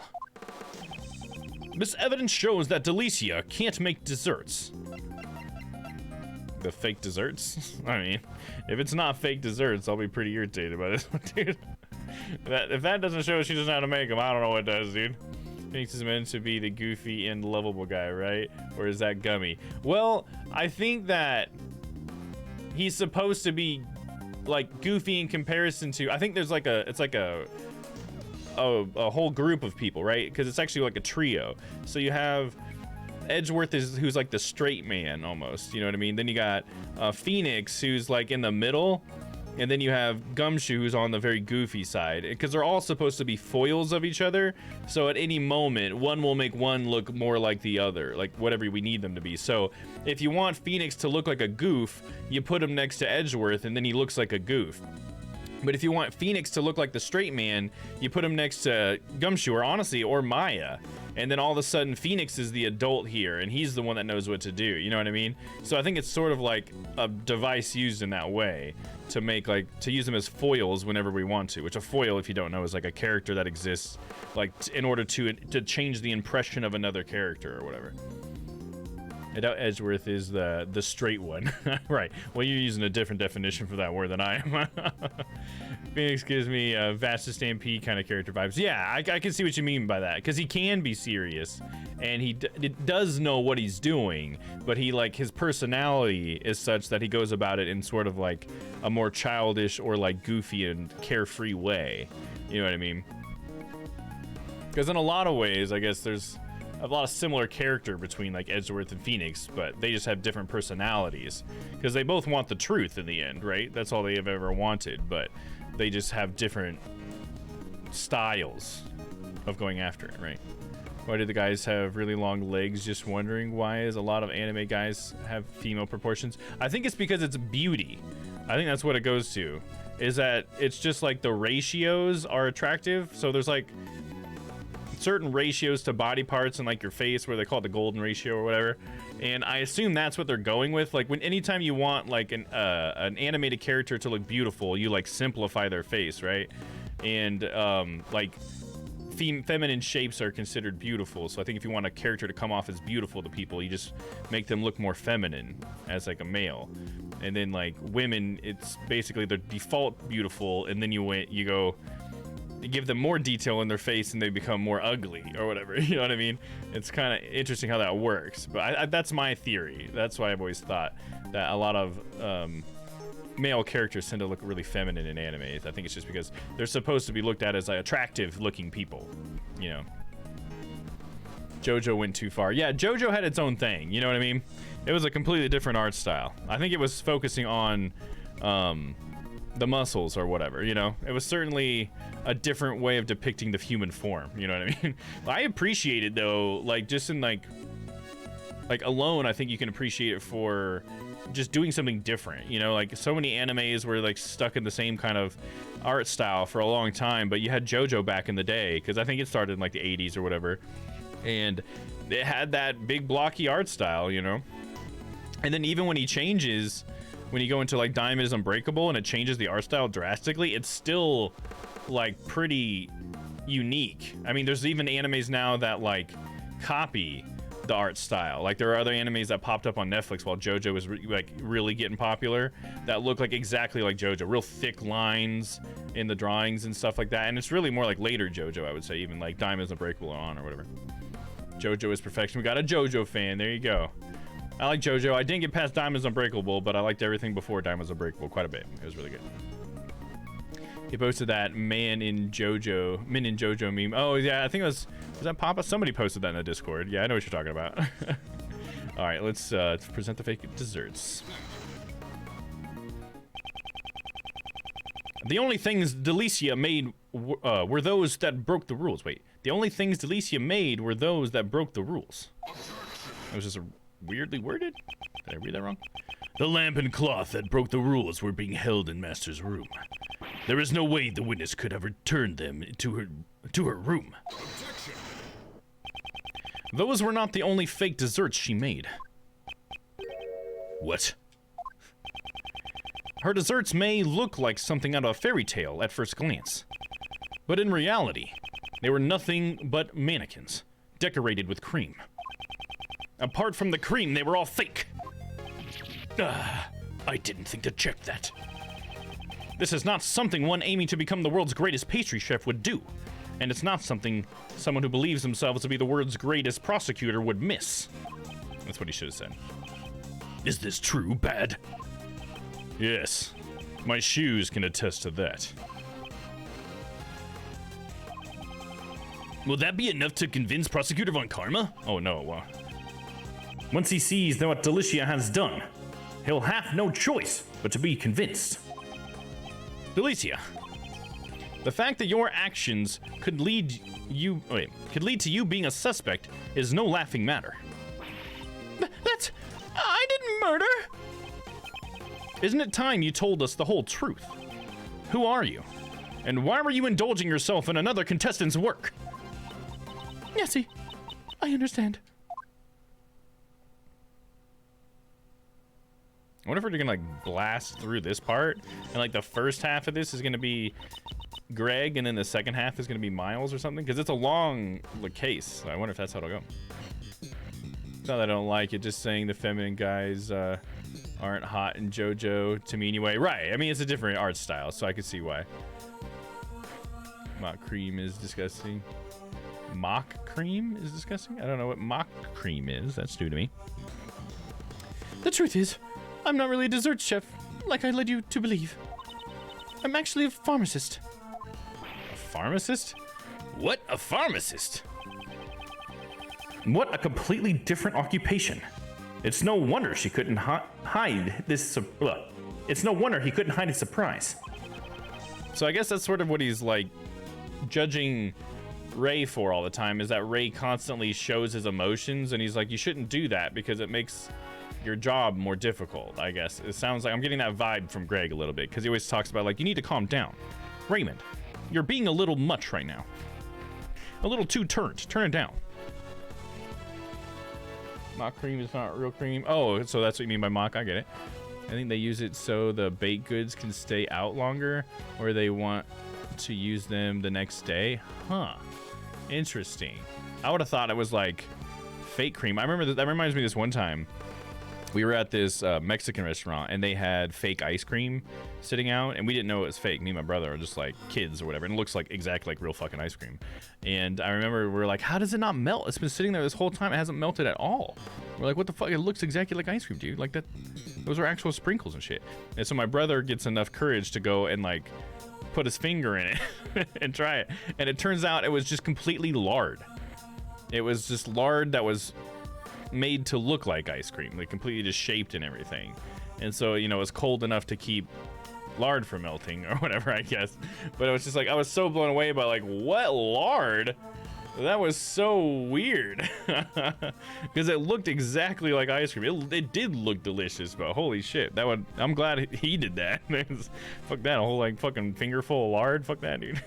Especially like how long it had been sitting out there. Like it was probably covered, oh shit. It's probably covered in dust. And here's my brother fucking grabbing our going to get a finger of it. Anyways, why is a pharmacist like you participating in this contest? I just love eating desserts. I joined because I thought I'd be able to eat some of Jeffy's desserts. I never thought I'd end up making it to the finals. Even Prosecutor Von Karma is at a loss for words. So that's the real reason why you entered the contest? Yesy. As expected, Jeffy's desserts were oh so good. So, the glove finger marks on the picture frame were your doing? Beep! No way! I never wore gloves. Delicia's fingerprints were found on Mr. Master's chocolates. So it is true that she wasn't wearing gloves. Yesy, exactly. You do believe me, Greggy? Is your face stuffed with nothing but desserts? Beep! Sorry, Manny. I think it's her belly that's stuffed. Were Master's desserts all that you ate? Actually, no. After the afternoon tea, I also ate Icy's desserts. You mean you entered the victim's room? Yesy, exactly. The room was empty after all. Perhaps the victim was already dead by then. But my first bite tasted way too salty and I couldn't eat it. So I ate the delicious star-shaped dessert that was nearby. What I don't understand is I thought every room was supposed to be locked. What? What's up with that? Mock cream is something you'd see in a cupcake or a sponge cake that can stay at room temp. That kind of thing. Oh, okay. Interesting. So it's like, is it like different than icing then? Because I think there's icings that can stay at room temp. So it's probably like more like cream in like its texture and flavor, but more like ice cream and or icing in its temperature thing. I mean, I don't know. I'm just fucking pulling shit out of my ass. I don't know what I'm talking about. Shut up, Dom. So I ate the delicious star-shaped dessert that was nearby. Miss Delicious, you really are a glutton. It is rare to see a woman with this kind of appetite. That's all I did. Why? What kind of comment was that, Greg? It's rare to see a woman with that kind of appetite. Like, is it though? Come on, bro. A little sexist there. It's made of similar ingredients. Ray is kind of hot, not gonna lie. Oh, crispy. There you go. Sounds good. You like young, what do we call him? Baby Ray, young baby Ray.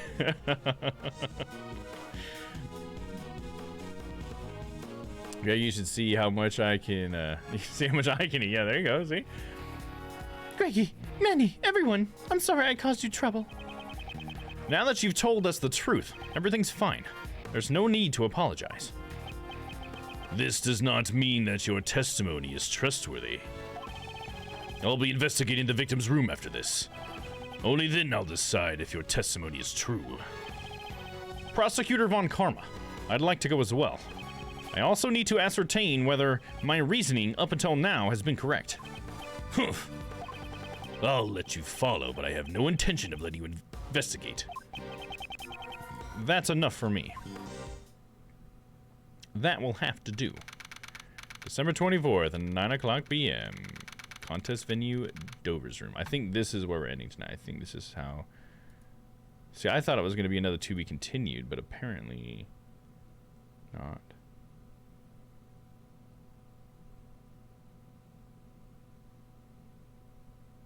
Hold on, hold on.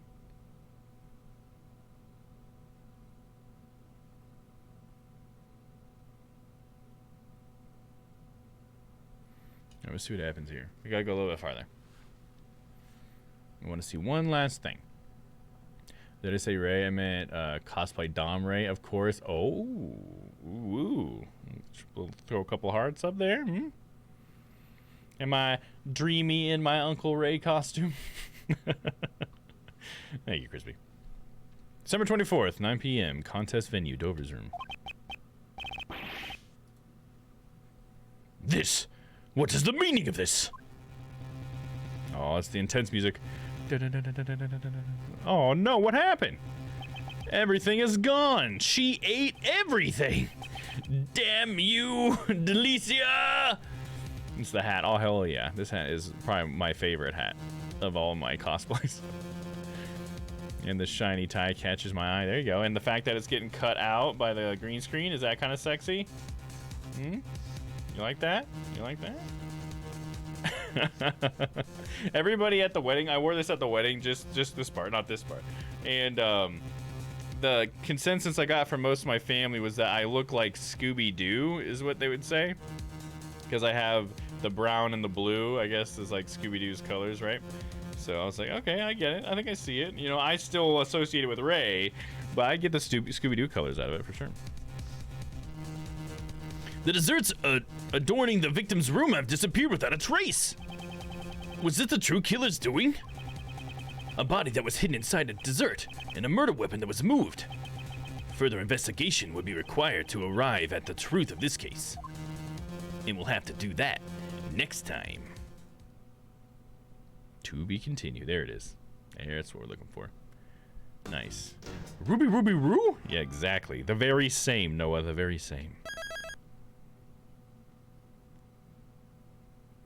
I'm glad we can end on a to be continued. That is nice. And it's not too far past 9:30 at least. I know I have it scheduled to end at 9, but you know, it's Ace Attorney and I love streaming. So it's just, this is gonna happen. All right, let's save. 4 save slots in the bag. We got to save in the actual game proper. We are good to end the stream. So let's hit it. Hit it. Nice, we got this song. Bing ditty bong. You should have worn that outfit to the wedding. Well, I did. I mean, I know you're probably saying I should have worn the wig and the hat too, but I did wear the rest of the outfit, which really is just the tie and the shirt because I wore, you know, better pants than just basketball shorts. I didn't go in like a button up and basketball shorts. That would have been funny though. But yeah, I almost wore my Yakuza shirt, you know, my shirt for all occasions. It said on there that it's perfect for weddings. I almost did. I was really thinking about it, but then I was like, you know what? The Ray shirt seems like it probably fit in more. It's like a rural, kind of more country wedding anyways, and I think my shiny, flowery shirt would have been a little too much probably. I'm sure I would have got a lot more different comments by my family. You're so used to wearing the shorts, you forget to change. Yeah, it's like, why wear anything else, dude? And it was hot out there too, so it was kind of rough wearing pants, but I just wore some joggers that look like dress pants, and it's like, there you go, that's good enough. At least they're comfortable because they're joggers, right? All right, anyways. So it is Thursday, guys. We only got one more day left. Oh, I need to switch up the pictures. I forgot for the schedule.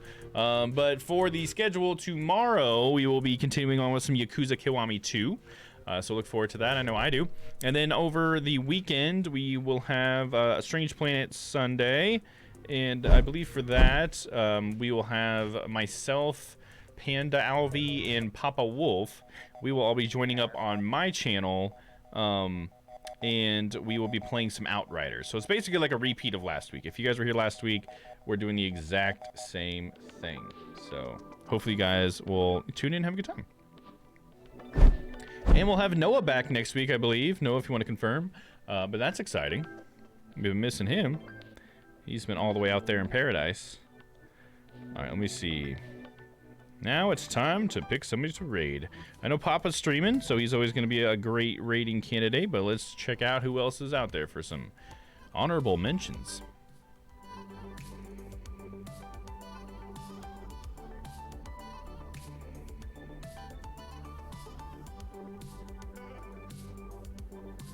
Hopefully there hasn't been any delay or anything today. It looks like my bitrate went red for a little bit. Let me check the inspector real fast. Okay, yeah, so we had no events, so I think we should have been good. Anyways, what we got? We got Nucleic Nurses on. He's playing I Expect You to Die. I'm sure he's probably about to end, though. We always have the same thing.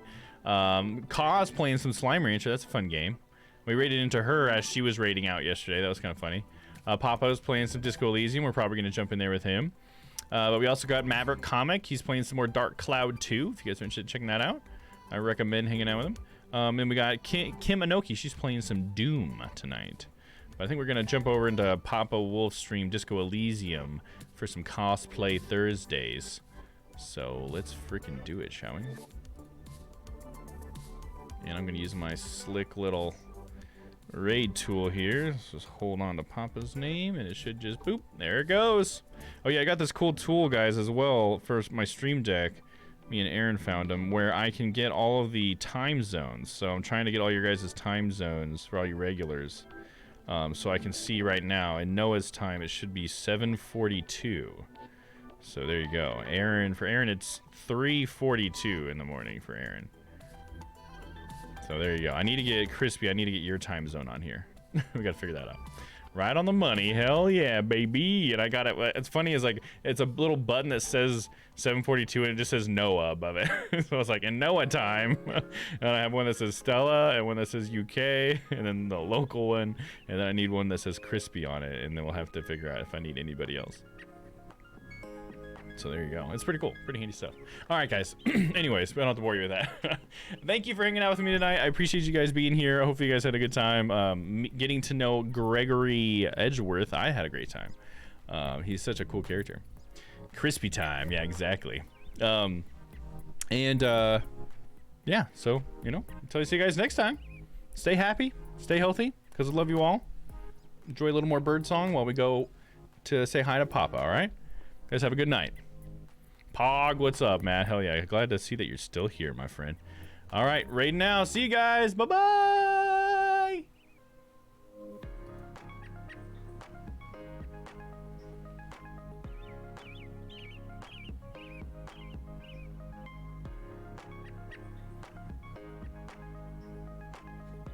And